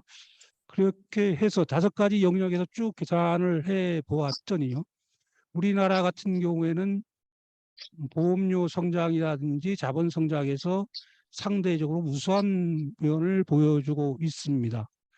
효율성 면에서는 일본의 손해보험회사가 100% 미만, 즉 보험 영업 쪽에서 이익을 실현하고 있고요. 그 다음에 ROP 관점이죠. 보험을 팔아서 얼마만큼 보험 영업 쪽에서 이익을 보고 있느냐를 따졌을 경우에는 미국이 월등하게 좋고요. ROE 개념에서는 우리나라가 좀 우월한 그러한 수치를 보여주고 있습니다. 이렇게 해서 전부 토탈 각 분야에 20점씩 해서 100점 만점으로 계산을 해봤더니요. 우리나라 같은 경우에는 조금 전에 설명드린 것처럼 성장성 부분에서 매우 우수한 모습을 보여주고 주면서 전체 73점 정도를 획득을 했습니다. 일본 같은 경우에는 유동성 면에서는 매우 좋은데, 물론 최근에 와서는 좀 나빠지는 모습을 보여주고 있긴 합니다만은 안정성이라든지 효율성에서는 그나마 스트롱한데, 성장과 수익 면에서는 마지막한 모습을 보여주면서 65점 정도를 되고 있고요.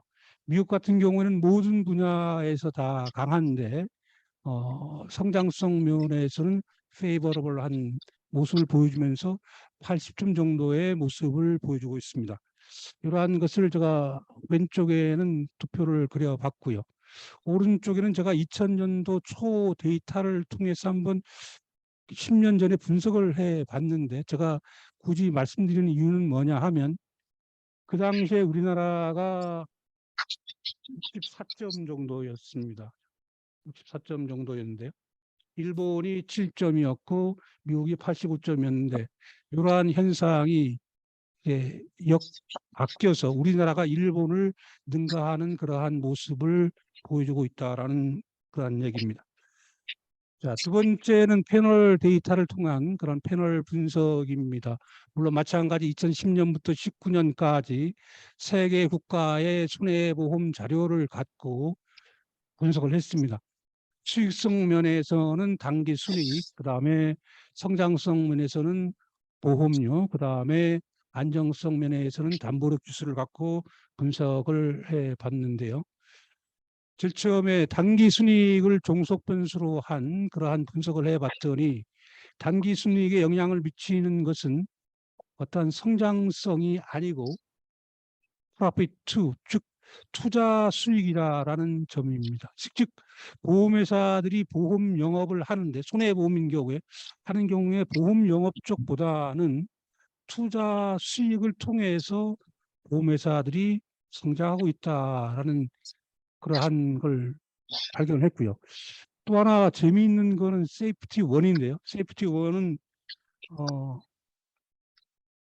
캐피탈 대비해서 부채 비율입니다. 즉 다시 말하면 부채가 늘어날수록 수익에 긍정적인 영향을 주고 있다라는 그러한 모습을 발견했습니다. 그래서 부채라는 것을 제가 찾아봤더니 보통 부채라 그러면 손해보험에서 책임준비금이잖아요. 뭐 로스 리저브라든지. 그러면 요게 쌓아두는 돈들이 너무 많다는 겁니다. 왜?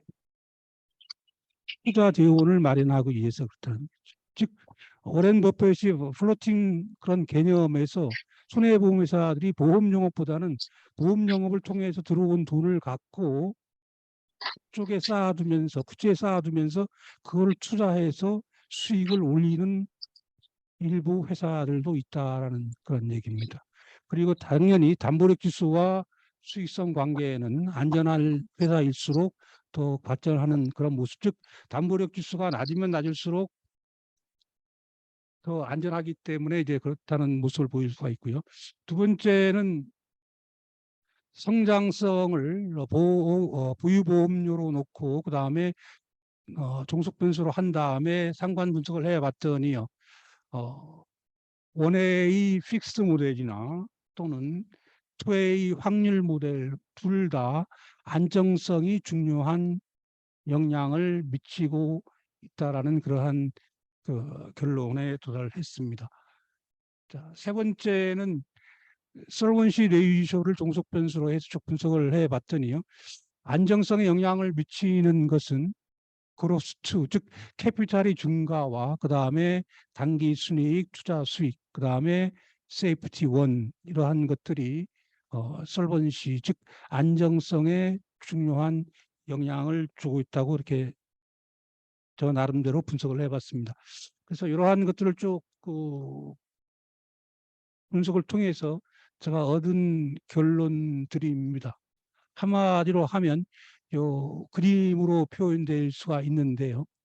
제가 부단을 설명하면서 부단이 이제 굿이라고 지속 가능한데 슬로건을 바꿨다는 말을 한 것처럼 보험회사에서 안정성 면에서는 수익성과 성장성이 다 영향을 주고 있습니다. 또한 안전한 회사가 수익을 내고 안전한 회사가 확장 가능하다. 즉 수익을 내고 성장한다라는 얘기입니다. 즉 가장 중심에 서 있는 것은 안전한 회사가 좋은 회사라는 그러한 지금까지의 결론입니다. 그리고 어떤 확장성, 그로스와 프로핏 이익의 관계에서는 어떤 직접적인 관계는 찾아볼 수 없었지만 수익에 영향을 주고 있는 것들은 보험 쪽보다는 투자 쪽의 이익을 통해서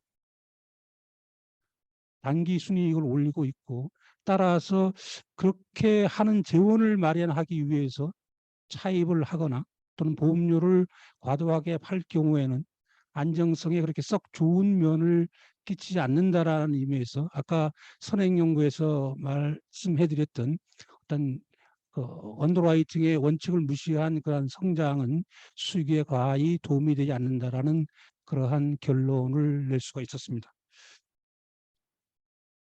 그래서 뭐 다 있습니다. 그래서 제가 인용하고 있는 게 엘링의 그런 자료인데요. 엘링이 말한 그 부분이 동감하는 부분이 그 마지막에 있습니다. 즉 우리가 이머징 마켓일 때에는 보험회사들이 성장에 치중을 해야 되지만 우리가 미국, 일본, 한국처럼 성숙된 포화된 시장일 때는 수익성을 추구해야 된다. 그래서 일본 보험회사들이 해외 진출을 많이 하고 해외에서 수익의 대부분을 거둬들인 것처럼 수익에 치중을 해야 되겠지만 요즘 같은 이코노믹 크라이시스인 시기에는 회사의 목표를 수익과 성장보다는 안정을 추구하는 게 더욱더 프라이오리티가 있다라는 그러한 것에 적극적으로 동의를 하면서 있습니다. 저는 뭐 이렇게 부산 이즈 굿이고 또한 보험이 이즈 굿인데 보험이 좋은 이유는 안정성을 추구하기 때문에 좋다라는 것을 결론으로 지면서 저희 발표를 마치도록 하겠습니다. 경청해 주셔서 감사합니다. 네, 우리 성주호 교수님 5분 부탁드리고 이후에 유성경 교수님 부탁드리겠습니다. 예, 굉장히 중요한 과제고 오랫동안 연구하셨다 그러는데 토론이 너무 짧아서 문제가 될까 합니다.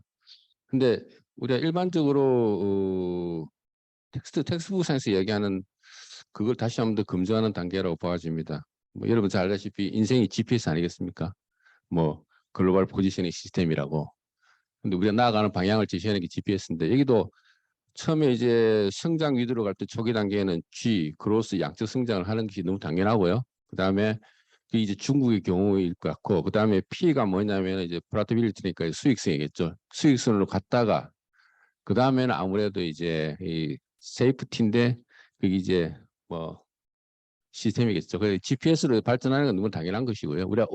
우리가 IMF를 우당탕탕 겪으면서 한번 느낀 것은 뭐냐면은 안정성이고 그러다 보니까 뭐 RBC도 들어오고 기타 등등 들어오고 또 그다음에 다른 나라 잘 하고 있지 않은 IFRS 지금 하고 있고 우당탕탕 하고 있는 건 사실인 것 같습니다. 그래서 일단 우리가 지금 안정성 위주로 하고 있는 것은 선진국의 발전된 마지막 단계로 하고 있다 이런 생각을 듭니다.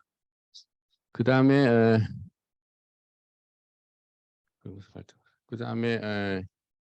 내용 중에 하나 의문점은 이제 글로벌 뭐 많은 사람들이 이야기하는데 사실은 글로벌하고 세계화의 차이점에 대해서는 농담스러운 명쾌한 설명이 있습니다만 이 자리에서는 하기 힘들고요. 나중에 식사할 때 말씀드리도록 하고 글로벌에 대한 정의 없이 너무나 쉽게 많은 것을 쓰고 있습니다. 도대체 글로벌이 뭔지 모르겠습니다. 그래서 발표자님께서 생각 있으시면 좀 해주시면 좋겠고요.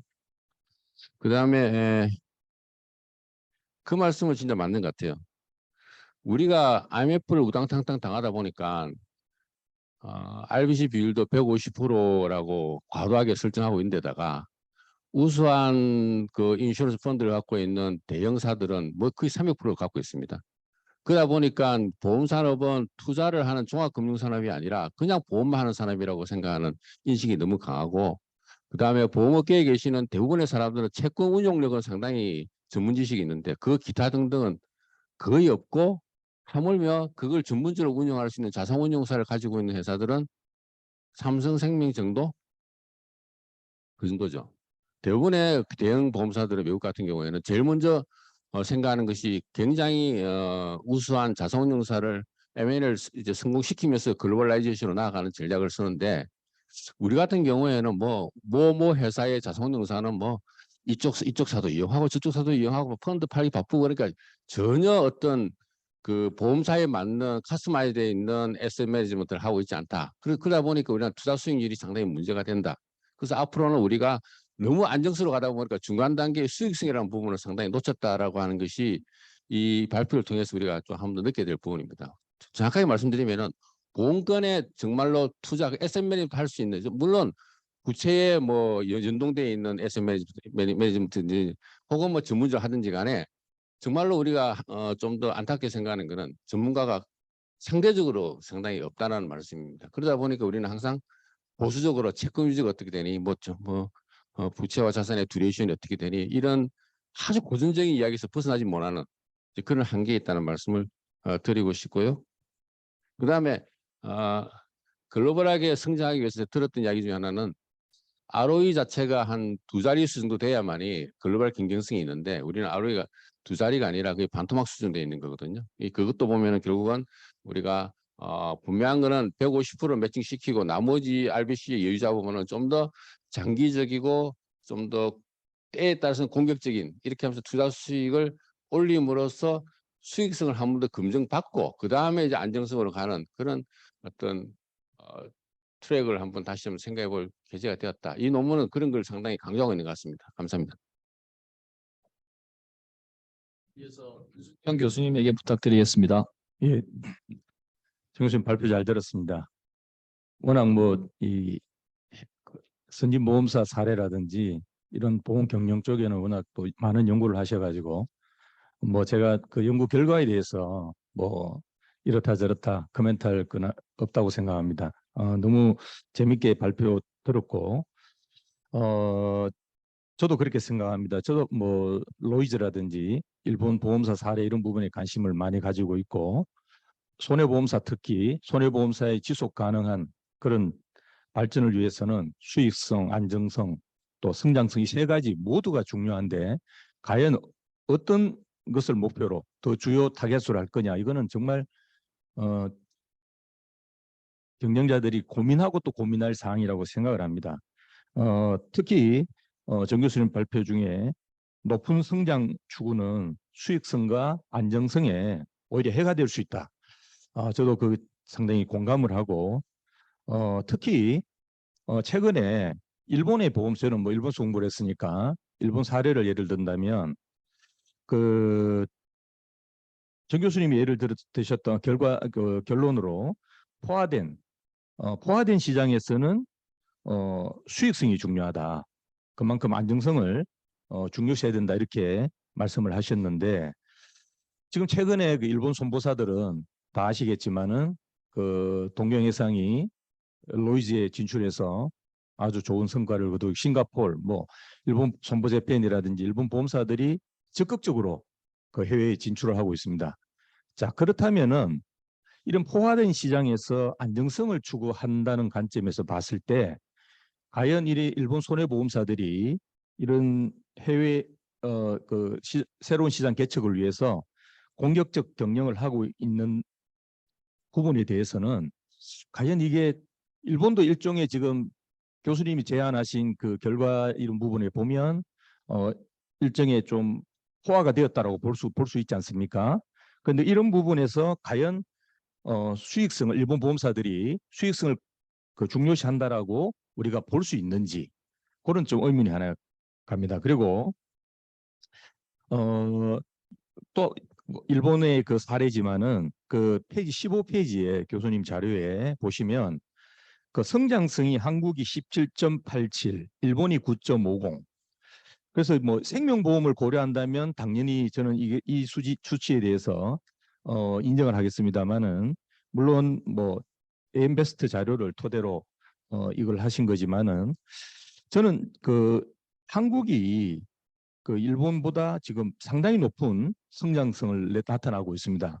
그래서 제가 알기로는 일본이 지금 자동차 보험이 인구 구조 변화 이런 부분에 대해서 상당히 지금 떨어지고 있는 것은 인정을 합니다만은 이 소액으로 해서 고객의 니즈를 틈새 시장을 공략해서 배상 책임이라든지 이런 부분은 지속적으로 성장하고 있는 것으로 알고 있는데 이 정도 차이가 나는지에 대해서 한번 교수님 생각을 한번 좀 여쭤보고 싶고 그다음에 안정성 부분에 있어서도 일본이 14.68, 우리가 10.44인데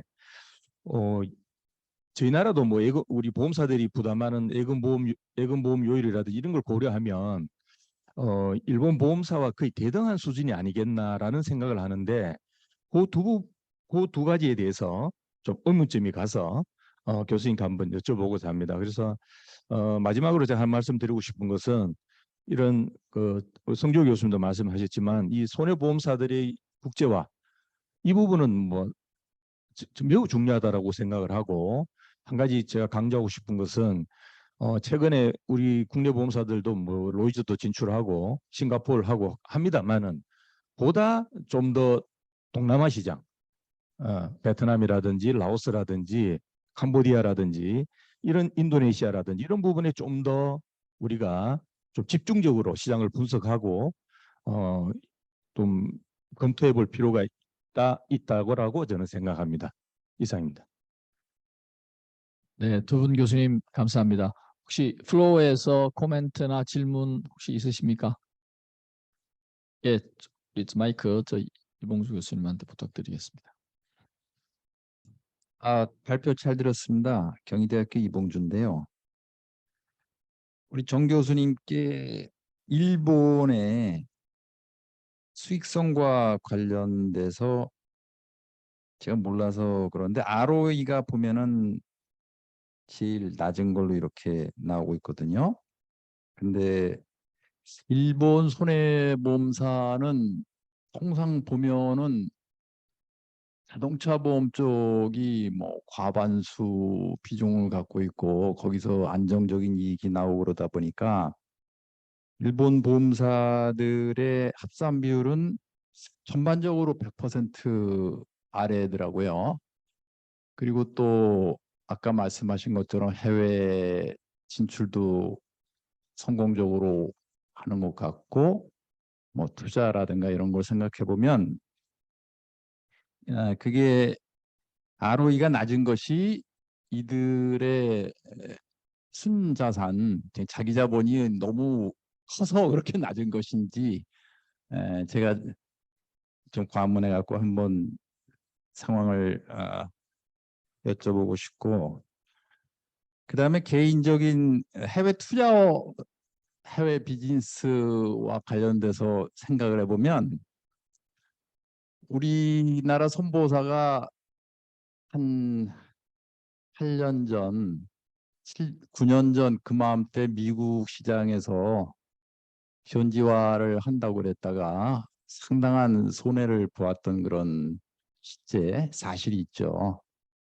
이 때문에 그때 언더라이팅을 너무 무시하면서 성장 위주로 간 것이다. 뭐 이런 얘기들이 이제 있었는데 그때 이제 결론은 아직 준비가 안 된 것 같다.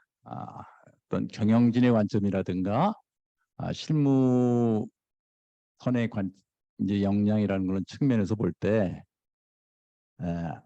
아직도 좀 미흡하다 하는 게 이제 그때 나와서 어쨌든 언론에서 보도되고 그랬습니다만 어느 보험회사는 뭐 2, 3천억 정도를 갖다가 미국 시장에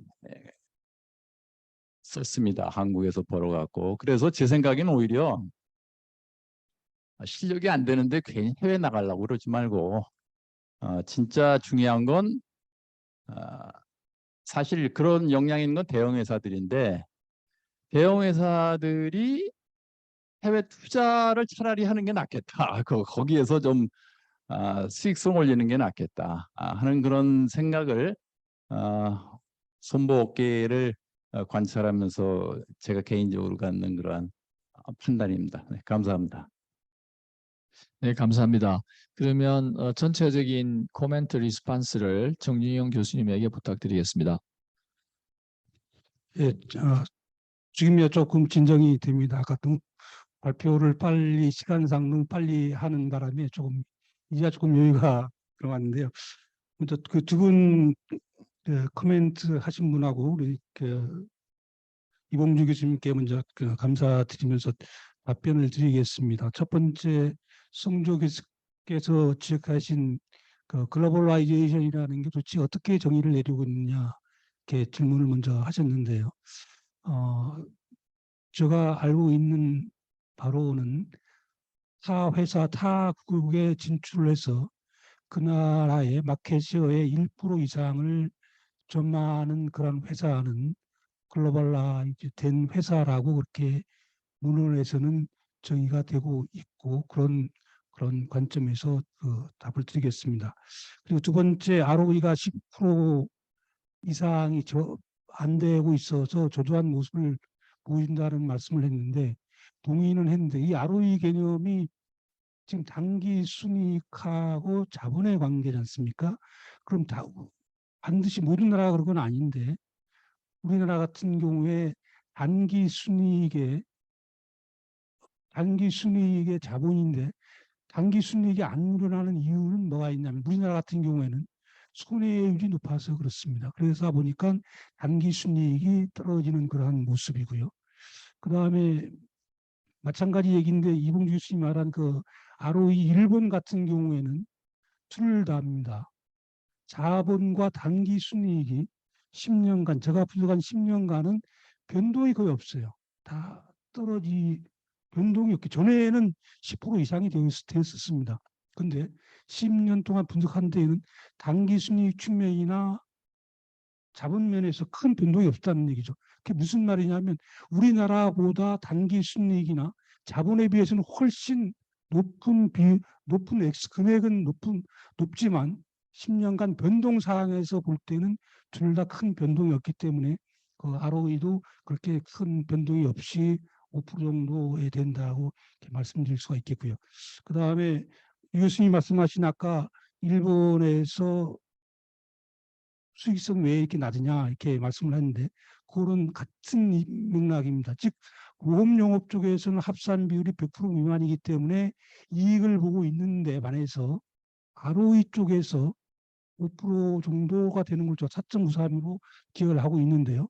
우리나라는 반대로 거의 10% 가까이 됩니다. 그렇기 때문에 그 점수 차이가 나서 일본에는 그 수익성 면에서 좀 낮다라는 말씀을 드릴 수가 있겠고요. 그다음에 뭐 어느 쪽에 더 비중을 두느냐에 따라서는 다를 수도 있을 겁니다. 제가 뭐 일본을 뭐 하는 게 아니고 일본은 안전한 회사가 많이 있더라. 그리고 한국은 국내에는 안전보다는 성장에 치중을 하고 있더라. 그다음 미국에서는 다른 효율성 면에서 치중을 하고 있더라. 이러한 모습을 강조하고 싶어서 한 것이지 그 나라를 비교해서 이 나라가 뭐 잘됐다 못했다 하는 게 아니고요. 어느 게 관점을 두느냐에 따라서 다를 수가 있다라는 그런 말씀을 드리면서 저 코멘트를 마치도록 하겠습니다. 네, 두 번째 산업에 상당히 이제 중요한 발표를 해주신 정준영 교수님 그리고 좋은 토론을 해주신 성주호 교수님, 유성경 교수님에게 박수 드리겠습니다. 감사합니다. 네, 세 번째 마지막 발표는 우리 나오시고 계시고 홍지민 교수님께서 Healthcare Expenditure and Health Insurance Demand Under Two Argument Utility라는 논문을 발표해 주시겠습니다. 자, 홍지민 교수님 부탁드리겠습니다. 제가 코로나 동안 한동안 발표를 안 하다가 정말 오랜만에 발표를 하게 돼서 되게 떨리는데요. 네, 오늘 불러주셔서 감사드리고 토론을 수락해 주신 두 분께도 감사드립니다. 일단 이 논문을 쓰게 된 계기는 건강이 부와 어떻게 좀 다른가라는 이제 발상에서 출발을 했고요. 뭐 이거는 이제 이쪽 리터러처에서는 굉장히 오래된 접근법입니다. 이제 건강은 좀 돈과는 달리 좀 이렇게 대체되지 않는 어떤 그런 특성이 좀 있지 않느냐라고 해서 이제 저런 연구들이 쭉 되고 있고요.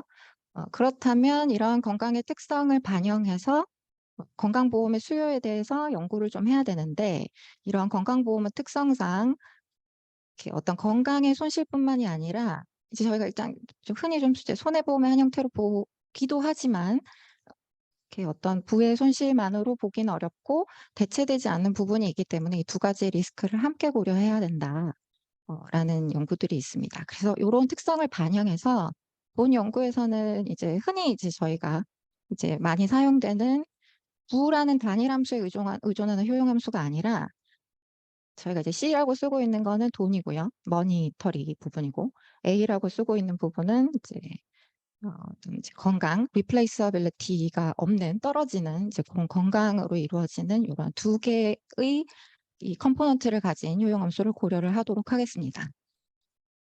그럼 도대체 이런 효용함수를 고려를 해서 얻고 싶은 결과가 무엇이냐, 이제 궁금한 것이 무엇이냐라고 이제 질문을 하실 수 있는데 아까 이제 챗 GPT에 대한 우려를 이제 많이 표현을 하셨는데요. 저는 요새 친구가 없어서 1일 1 대화를 이 챗 GPT와 열심히 하고 있습니다. 그래서 제가 챗 GPT한테 첫 번째로 이제 질문을 한 게 그렇다면 헬스케어는 정상제이냐라고 질문을 했더니 아주 파워당당하게 그렇다라고 대답을 하더라고요.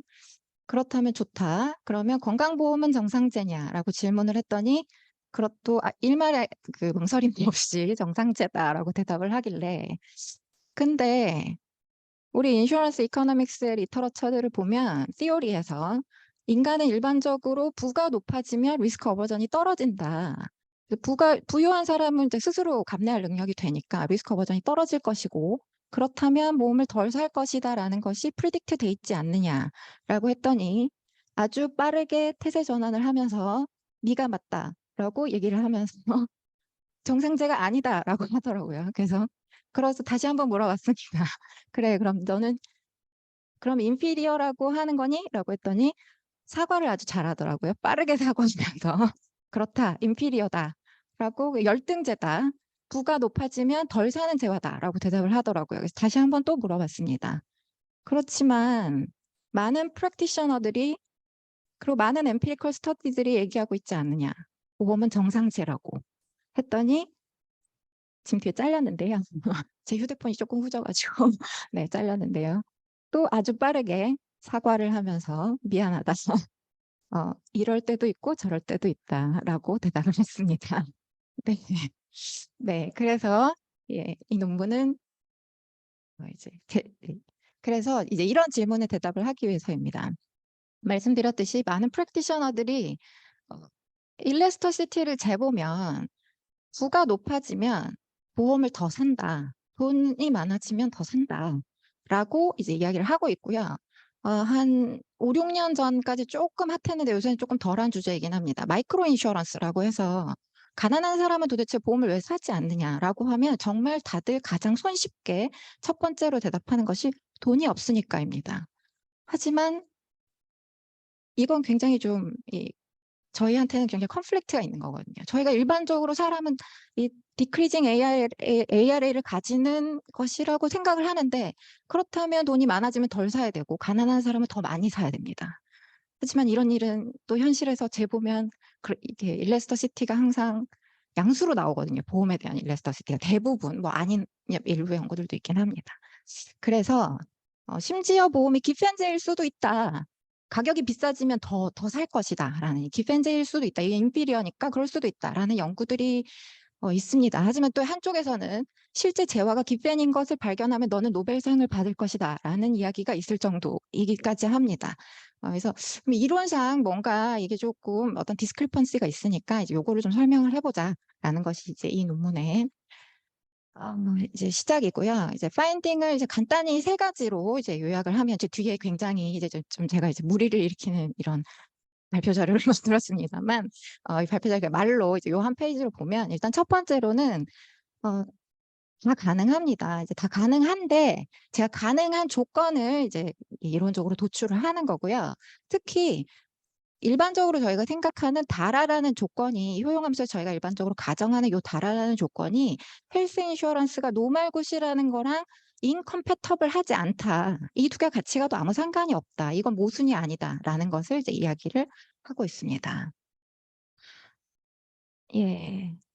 그래서 뭐 이제 최근에 이제 요런 이 이요인 효용함수를 쓰는 연구들이 이제 나오고 있고요. 이제 뭐 보통 이제 저희가 그 가장 어떤 그 세미날 워긴 그 에를리 앤 베커 페이퍼 이후로 보통 이제 셀프 프로텍션, 셀프 인슈어런스 이렇게 나누어서 보고 있고요. 이제 이 부분은 제가 이제 여기 아마 연구원에 이제 김경선 박사님과 같이 이제 셀프 인슈어런스는 2021년에 제가 이미 퍼블리시를 했고 이 2022년 페이퍼는 지금 제네바에서 이제 2라운드를 돌고 있는 페이퍼입니다. 그래서 2005년에 이미 이 2가지를 같이 보는 이제 이 페이퍼가 있긴 했는데요. 이분의 한계는 뒤에서 말씀을 드리겠습니다만 사람의 어떤 그 프레퍼런스를 너무 이제 좀 제약적으로 보고 있는 이런 한계점이 있습니다. 그래서 이제 이러한 것들을 좀 다 이 리스트릭션을 좀 다 걷어내고 보자라는 것이 이 논문의 시도이고요. 그래서 이제 이 부분은 제가 시간 관계상 넘어가겠습니다. 이건 이제 저희가 기존에 좀 트래디셔널한 효용함수의 결과랑 비교하기 위해서 제가 넣어놓은 건데 이건 이제 넘어가도록 하고요. 이제 이 효용함수를 보시면 2가지 이제 건강과 부에 같이 영향을 받다 보니 저희가 이 ARA라고 하는 이 absolute risk aversion이죠. 위험을 싫어하는 정도를 재는 척도처럼 비슷하게 저희가 코릴레이션을 싫어하는 이 정도, 척도를 정의를 할 수 있습니다. 이때 이 코릴레이션이라는 건 사실 저는 이 용어를 좋아하지는 않습니다. 좀 굉장히 좀 스태티스티컬한 미닝이 있는 그런 단어인데 왜 이쪽 리터러처에서 이렇게 쓰고 있는지는 잘 동의가 조금 어렵지만 여기서 이제 코릴레이션이라는 건 이제 이렇습니다. 어떤 로터리가 있을 때 어떤 사람이 돈이 많으면 건강도 좋은 게 좋다. 이제 요런 쌍을 거죠. 좋은 것과 좋은 거를 같이 붙여놓은 페어를 선호하는 그런 사람이 있을 거고요. 근데 여러분 또 어떻게 생각해 보시면 그런 사람도 있을 수 있거든요. 건강이 되게 나쁘면 돈이라도 많은 게 좋다. 라든지 돈이 되게 없으면 몸이라도 건강한 것이 좋다. 이런 사람이 있을 수 있거든요. 그래서 사실 이런 거는 물 다 좋으면 좋죠. 네. 그렇지만 뭐 상황이 항상 그렇게 되지는 않으니까요. 그래서 이런 거에 대한 프레퍼런스를 표현하는 게 이 UCA라는 저희가 두 번 미분한 거 요 함수입니다. 근데 이제 요게 양수면 이 사람은 한쪽이 크면 다른 한쪽도 큰 게 좋은 거죠. 돈이 많으면 건강도 돈을 쓰려면 이제 몸이 좀 건강한 게 좋은 거고요. 몸만 건강하면 뭐하냐, 돈도 많은 것이 좋다. 이제 이런 사람이 이제 요게 양수인 사람이고, 음수인 사람 아까 말씀드렸듯이 한쪽이 나쁘면 좀 다른 하나라도 좋아야 되지 않냐, 이제 요런 사람입니다. 그래서 이제 요건 이제 양수냐 음수냐 이제 요렇게 두 번째, 세 번째처럼 나뉠 텐데요. 누가 맞는지에 대해서는 엠피리컬리 결과가 굉장히 믹스되어 있는 상황입니다. 이제 UCA가 양이라고 하는 연구들도 막 있고요. UCA가 음이라고 하는 연구들도 막 있습니다.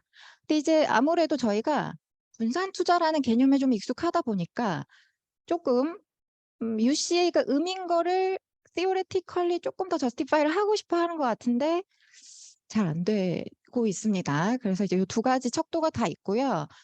그래서 저희 보통 이제 척도를 이제 싫어하는 정도, 그래서 ARA랑 비슷하게 이제 ACA라고 정의를 하고 있는데 이 페이퍼에서는 요거랑 조금 비슷하게 그럼 좋아하는 정도도 정의할 수 있는 거 아니냐라고 해서 이제 좋아하는 정도도 정의를 하고 있습니다. 이게 조금 이상한 식이긴 합니다만 이 식은 별건 아니고요. 이제 이런 겁니다. 두 가지가 다 있다면 이제 이런 사람이 있을 수 사람은 굉장히 다양한데요. 이제 이런 사람이 있을 수 있죠. 건강하면 건강할수록 돈에 대한 어떤 리스크 테이킹을 더 하려는 사람이 있을 수 있고 아닌 사람이 있을 수도 있습니다. 아마도 좀 더 젊은 사람들이 뭐 이제 에이징이 어떤 건강에 대한 프록시가 될지 안 될지는 뭐 그것도 논란이 있습니다만 된다고 본다면 건강하면 좀 더 공격적 투자를 하는 성향이 있다라고 한다면 저희가 이 다라가 아마 좀 크로스로 되는 성향이 있지 않을까라고 볼 수 있는데 이 크로스 다라랑 앞서 이제 정의했던 ACA라는 매저가 디크리징 하는 거랑 같은 의미다라는 거를 얘기하는 지표고요. 그래서 저희가 이제 요거를 설명하기 위해서 효용함수를 이제 이렇게 정의를 하고 있습니다. 네, 지금 한 페이지를 잘랐네요. 네, 죄송합니다. 자, 이제 보시면 제가 돈을 이제 효용함수가 두 요인으로 이루어져 있는데 일단은 제가 보험료 Y라는 것은 인컴이고요. 제 인컴에서 보험료를 낼 거고 치료비로 X를 쓸 겁니다. 근데 저는 인뎀니티를 받긴 하는데 제 인뎀니티는 제가 쓴 돈에 대해서 받는 거죠. 그래서 I를 제 X에 대해서 받을 거고요.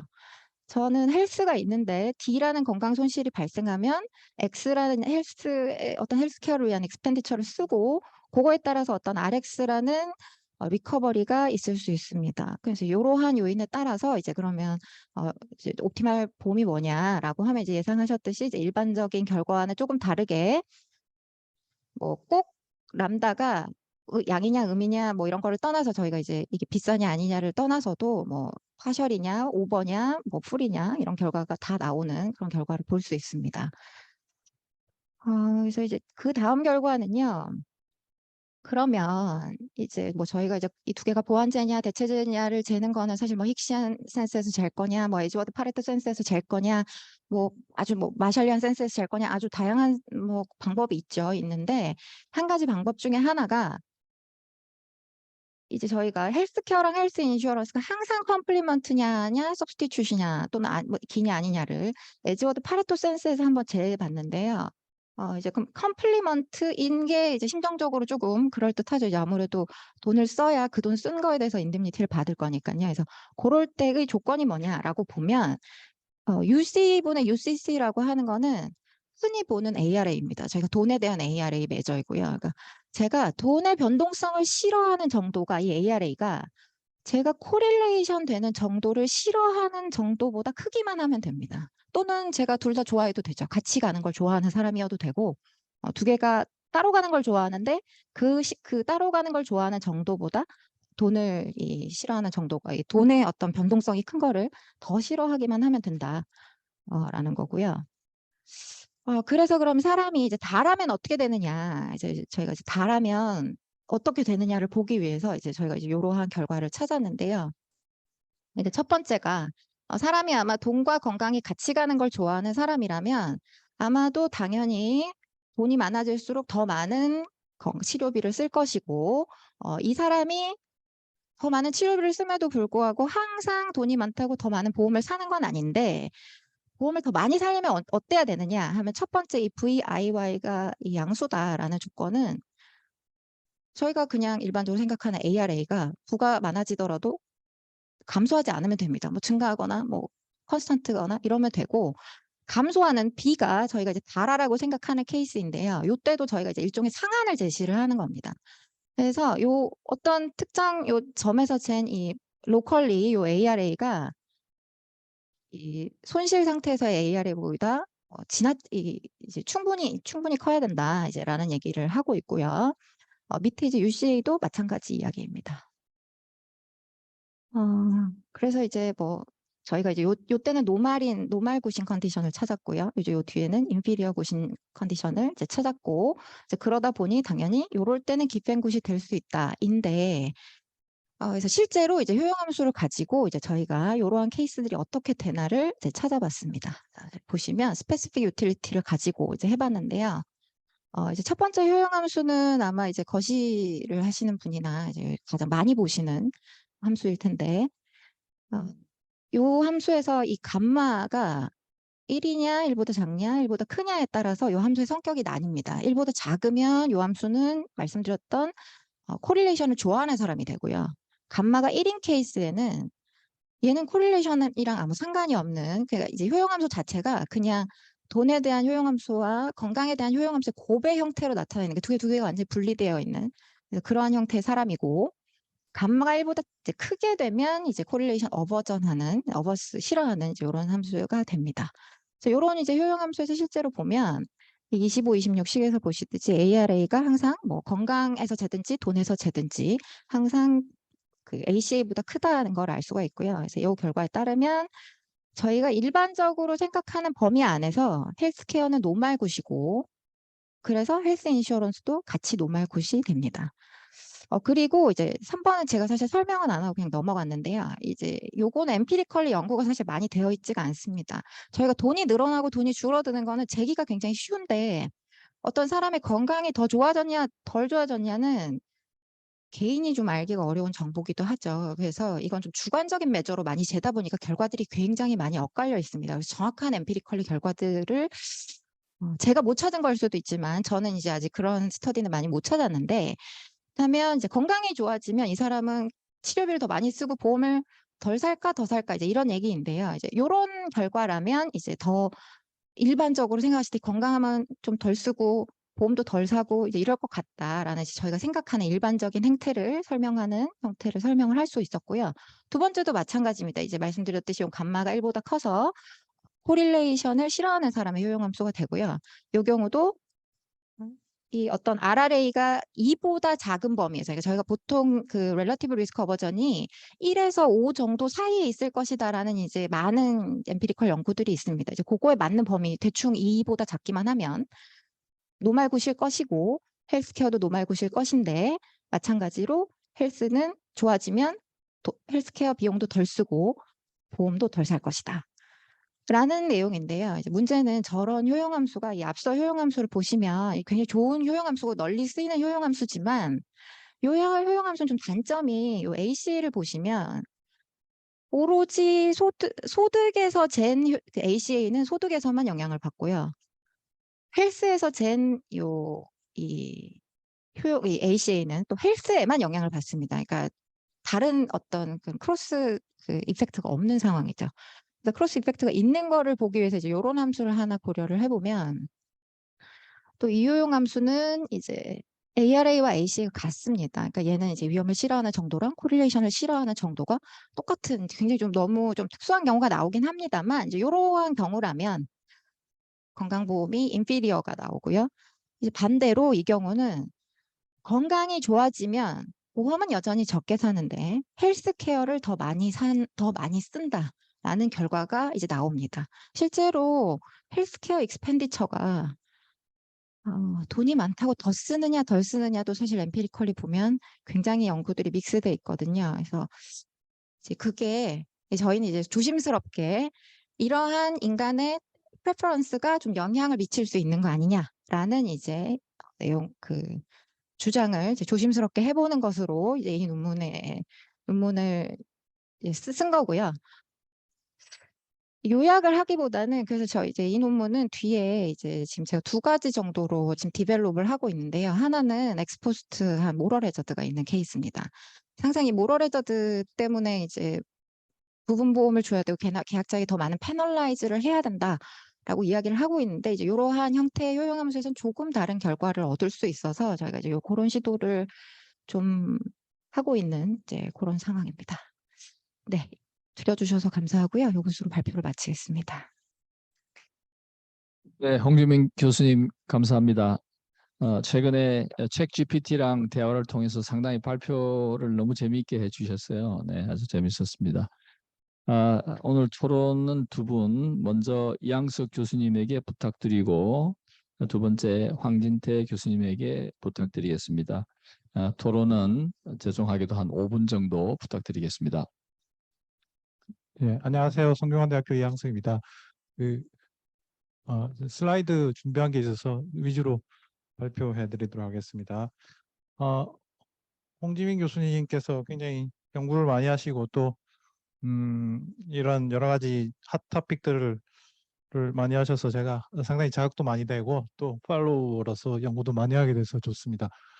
제가 발표할 내용은 일단 먼저 홍지민 교수님이 한 거를 전부 다를 제가 뭐 짧아서 다 이해하기는 어렵고요. 이제 핵심 메인 티어렘이라고 프로포지션 중심으로 제가 이해하고 수치 분석한 거를 좀 말씀을 드리도록 할게요.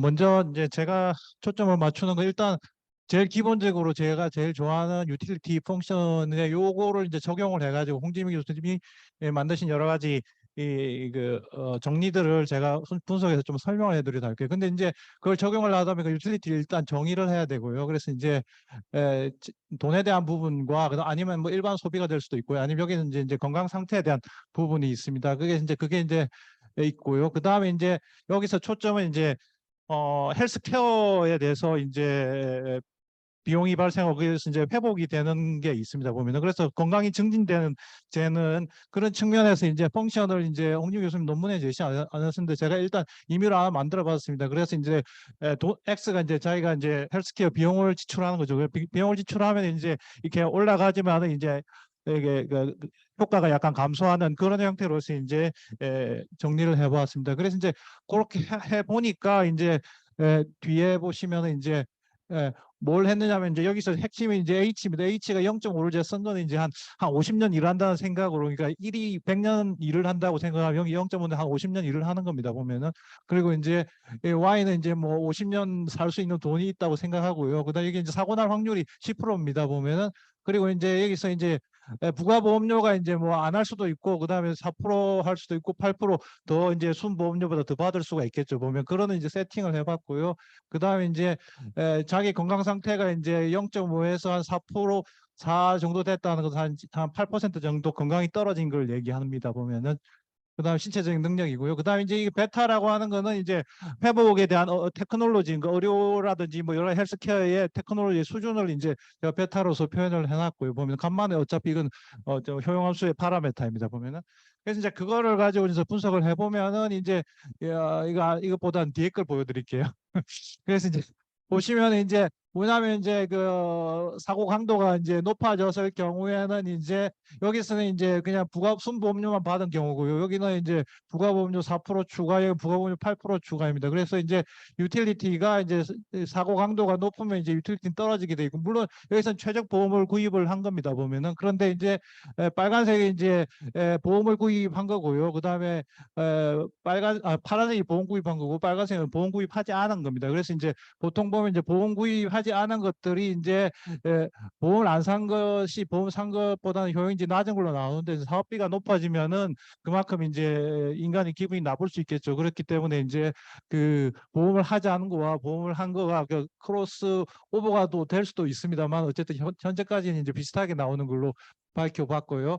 그 다음에 이제 여기서는 이제 뭐냐면은 이제 인슈런스와 이제 그 여기서 보시면 헬스케어의 비용과 이제 인슈런스와의 그 이제 지출입니다. 보면은. 그래서 지출 자체가 이제 항상 보통 보면은 이제 보험을 가지고 있는 경우에 이제 헬스케어 지출이 더 많이 나오는 걸로, 이거는 이제 홍 교수님의 있는 이론을 가지고 제가 이제 뉴메리컬리 분석을 해본 겁니다. 그래서 이제 좀 제 나름대로 이해하기 편하게 만들어 본 거고요. 보면은. 그래서 그런데 이제 이게 사업비가 높아갈수록 이제 그 뭐 지출이 보험을 가지고 있는 거가 안 가지고 있는 게 지출 속도가 점점 작아집니다. 그래서 결국에 이제 이렇게 될 수 있고요. 보면 그러면 이쪽 가서는 이제 인간이 보험을 안 살 수도 있는 거죠. 그냥 자기가 돈 내가지고 헬스케어 하고 그냥 이렇게 끝낼 수도 있는 그런 구조를 가지고 있습니다. 그래서 이제 요걸 위해서 앞에 슬라이드를 보시면 이제 여러 가지 분석을 해봤고요. 그래 분석을 해봐서 이제 요로 해서 이제 뭐 예를 들면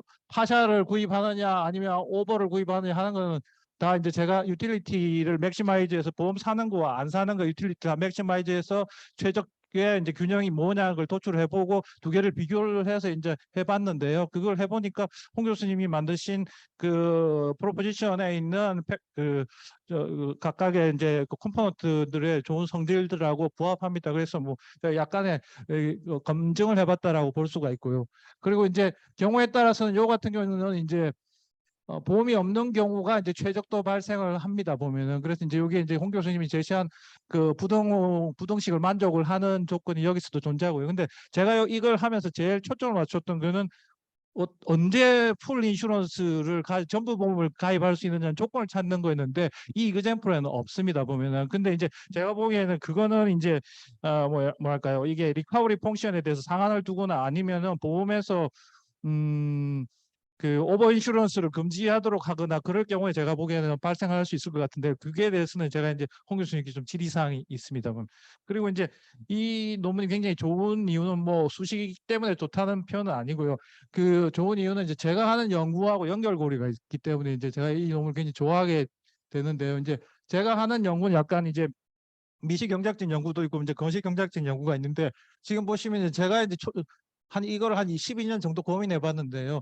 이게 이제 일반 소비고 이게 이제 보험 소비고 이거는 L은 이제 노동 투입입니다. 그래서 이제 이러한 함수가 이제 예를 들면 여기서는 3 아규먼트 이제 유틸리티가 되겠죠. 보면. 그래서 이제 이게 이제 지금 현재고 그다음 해고 그다음에 얘가 이제 노동자로 살다가 은퇴자가 되기도 하고 해가지고 이제 노동시장과 그다음에 뭐 소비 그리고 여러 가지 해서 이제 약간 이제 거시적인 일반 균형을 만들어내는 모임입니다. 그걸 이제 제가 작년에 페이퍼로서 출간한 적이 있습니다. 그래서 이제 근데 이제 거기서 제가 제일 초점이었던 건 이게 아니고 이게 이제 논문인데요. 보면. 그래서 이제 인슈런스 어자스티드라고 해서 디시전을 하는데 인간이 디시전을 하는데 보험에 의해서 어떻게 인간의 결정이 수정이 되고 그다음에 거기에 따라서 뭐 자본시장의 형성과 그다음에 자본 수익률 뭐 이런 것들을 이제 구하는 뭐 여러 가지 최적 노동이 뭐냐 이런 얘기를 하는 건데요. 거기서 이제 제가 제일 고민했던 거는 이 부분입니다.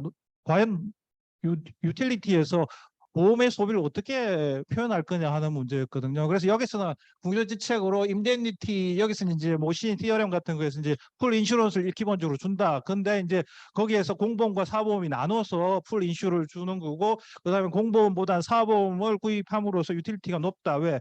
세금을 안 내도 되니까 적게 내게 되니까 그런 아니면 뭐 알투루이즘에서 이타성인 때문에 그렇게 이제 표현했는데 근데 이제 제가 요걸 이제 수정을 하고 싶어서 이제 홍 교수님 지금 논문을 굉장히 주의 있게 봤고요. 그렇게 되면 이제 건강 상태의 변화를 통해 가지고서 뭐 어떤 의료 시장에서의 공보험과 사보험 역할이라든지 뭐 그런 것들을 규명하는 게 재미있을 수 있는 연구가 될 수 있기 때문에 그런 측면에서 이제 홍 교수님 연구는 이제 마이크로 이코노믹스 측면에서 굉장히 유용하고요. 그다음에 거시적인 측면에서도 연결 고려할 때 굉장히 시사점을 많이 줄 수 있는 연구다. 뭐 그런 생각이 듭니다. 이상입니다. 예, 안녕하십니까. 대구대학교 교수 황지태입니다. 네. 일단 예, 홍지빈 교수님 발표 잘 들었고요. 그리고 이제 이양석 교수님의 토론도 잘 들었습니다. 예, 일단 뭐 제가 이 논문을 보고 이제 처음 느낀 거는 진짜 복잡하고 난해하다. 근데 그런 생각이 들었고요. 그다음에 이제 이 논문에 대해서 개괄적으로 제가 이해한 바를 말씀드리면은 기본적으로는 이제 건강이라는 것이 일반적인 재물하고 좀 다르다. 재물은 이제 보험금을 받으면 완전히 회복이 되지만 건강이라는 것은 보험금을 받는다고 해서 반드시 회복되는 건 아니다. 뭐 이런 의미로 받아들였습니다. 그게 이제 이 논문의 어떤 핵심적인 어떤 가정인 것 같고요. 그래서 뭐 기존 연구는 아무래도 이제 재물 중심으로 이루어지니까 뭐 건물이 됐든 뭐가 됐든 다 어쨌든 돈으로 다 환산할 수 있다는 문제인 거고, 다만 이제 건강은 이제 그게 아니다. 이제 그런 점에서 좀 다를 수 있겠다. 이제 이 생각이 들었습니다. 그래서 이제 뭐 그것에 맞춰 가지고 이제 우리 효율적인 뭐 보험과 그다음에 여러 가지 이제 뭐 의료비 지출이라든지 이런 걸 이제 구했고요. 그리고 그 결과로는 이제 뭐 아까 다라 가정에 일때 이제 기존 연구와는 다르게 이제 어떤 경우는 뭐 정상적인 경우도 있더라. 뭐 이런 이제 얘기를 하시는 것 같습니다.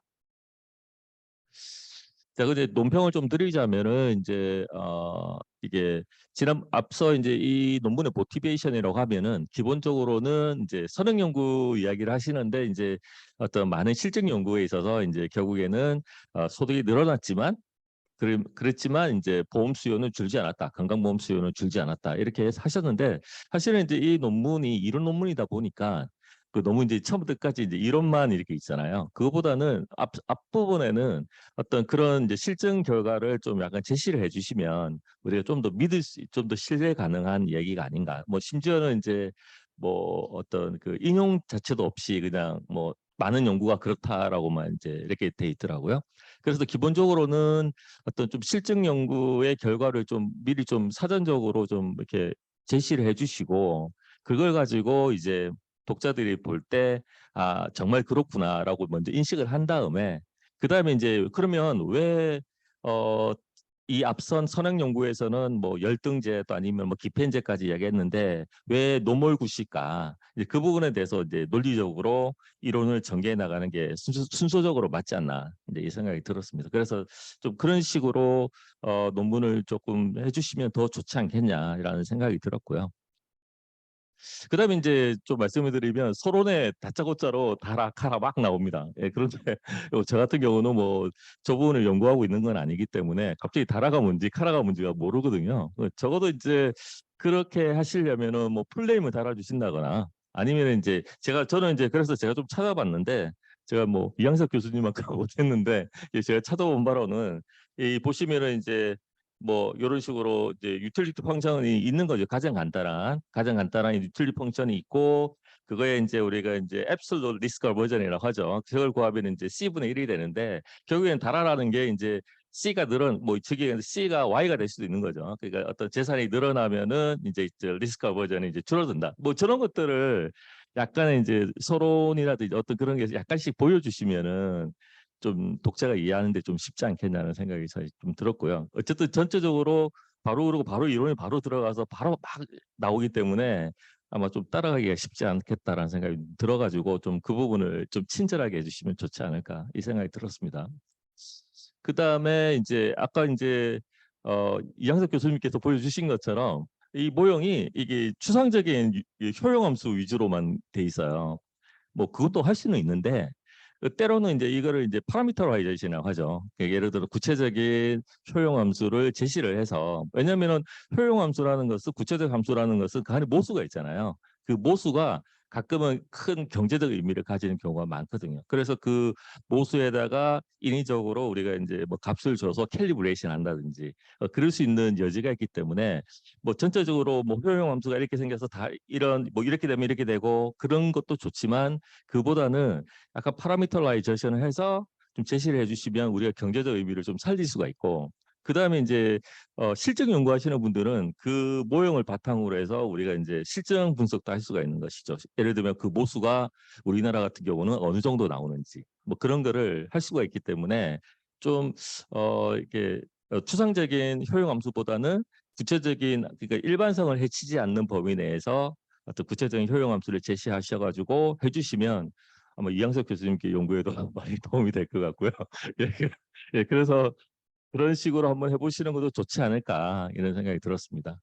그리고 이제 이거는 질문인데 논문 가운데서 이제 우리 그 효용 함수의 2차 도함수가 되는 거죠. 그 크로스 개념인데 이게 이제 0보다 큰데 이게 코릴레이션 러빙이라는 거는 맞는 것 같은데 이게 이제 논문 안에서는 보완제로 이렇게 나와 있는 것 같아요, 제 기억에. 근데 제가 볼 때는 이게 보완제가 아니라 대체제가 아닌가.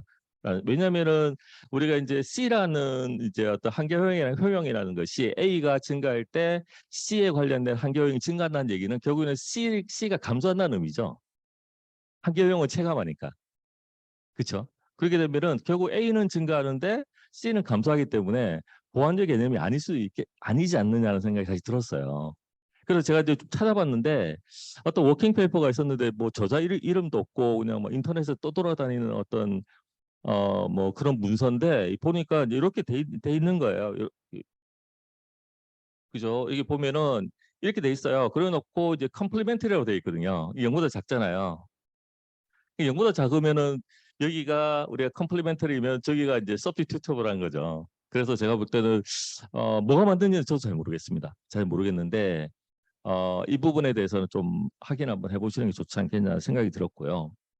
그다음에 이제 예시로, 그리고 예시를 안 드신 건 아니에요. 예시를 드시긴 드셨는데 보시면 이렇게 드셨거든요. 근데 원래 경제학에서는 이걸 더 많이 쓰죠. 그죠? 이 표현은 사실 경제학에서 그렇게 많이 쓰는 표현은 그런 어떤 효용함수 형태는 아닌 것 같고, 보통 우리가 이제 CES 펑션이라고 해가지고 우리가 이제 서로 두 재화가 있을 때 서로 간의 어떤 뭐 대체 탄력성이 어떻게 되느냐 할 때 주로 사용하는 이제 형태는 이 형태가 보통 일반적인, 모르겠습니다. 이렇게 되는지도 모르겠는데, 그래가지고 우리가 이제 뭐 다음 페이지 보면은 뭐 이렇게 해가지고 뭐 대체 탄력성 나오고 뭐 이런 거 하잖아요. 그죠? 경제 수학에서 하게 되는 건데, 그래서 만약 이 모형을 쓰면은 안 되는 것인지, 아니 저는 잘 몰라서 여쭤보는 거예요. 그래서 이제 이 모형을 쓰고 이걸 통해서 대체 탄력성이 나오고, 대체 탄력성이라는 게 결국에는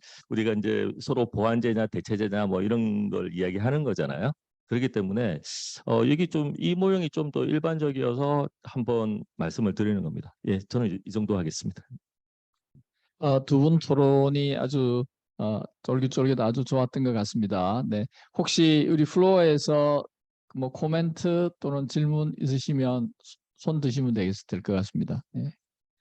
예, 발표 참 재밌게 잘 들었습니다. 저도 그 프리벤티브 헬스케어에 관련해서 관심이 많아서 좀 열심히 들었습니다.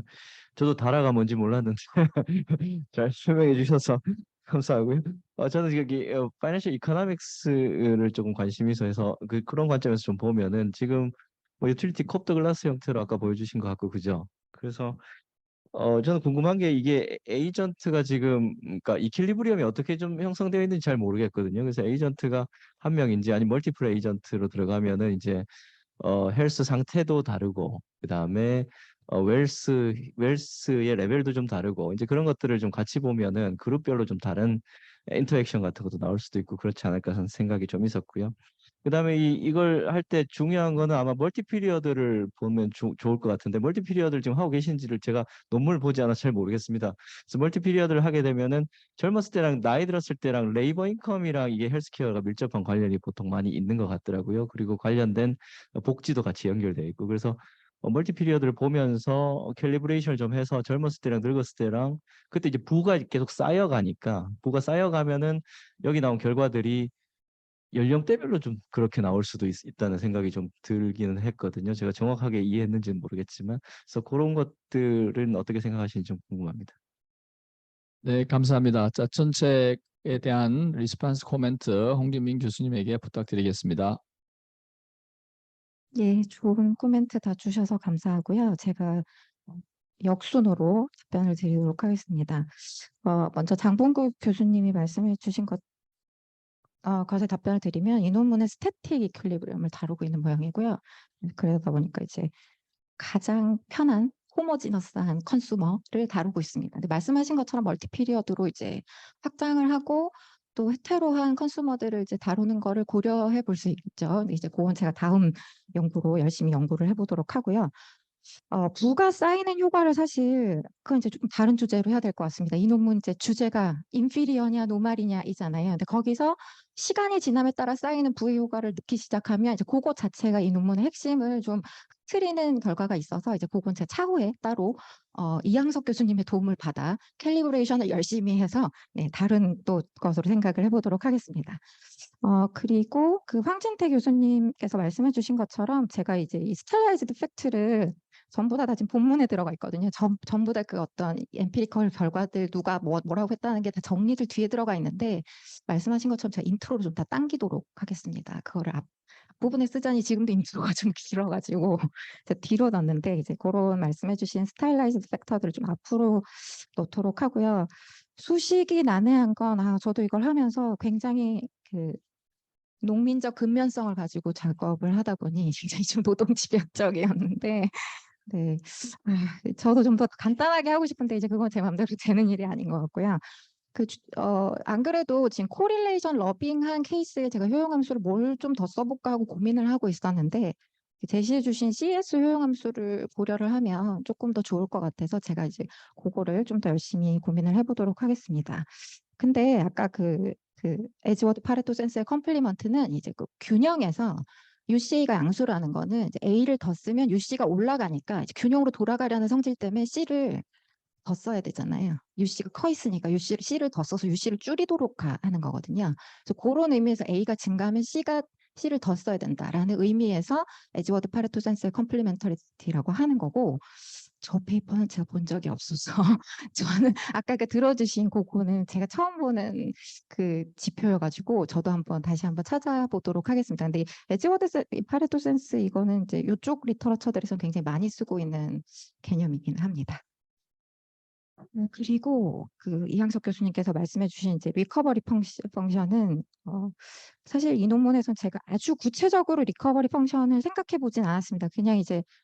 그냥 전형적으로 X를 더 쓰면 리커버리는 올라가겠지만 계속 더 쓴다고 올라가진 않을 것이다. 좀 한계 어떤 그 생산성이 좀 둔화되는 그런 함수를 저희가 생각을 해서 이양숙 교수님께서 예를 들어주신 어떤 그런 베타 루트 X 이런 형태의 리커버리 함수도 되게 좋은 것 같고요.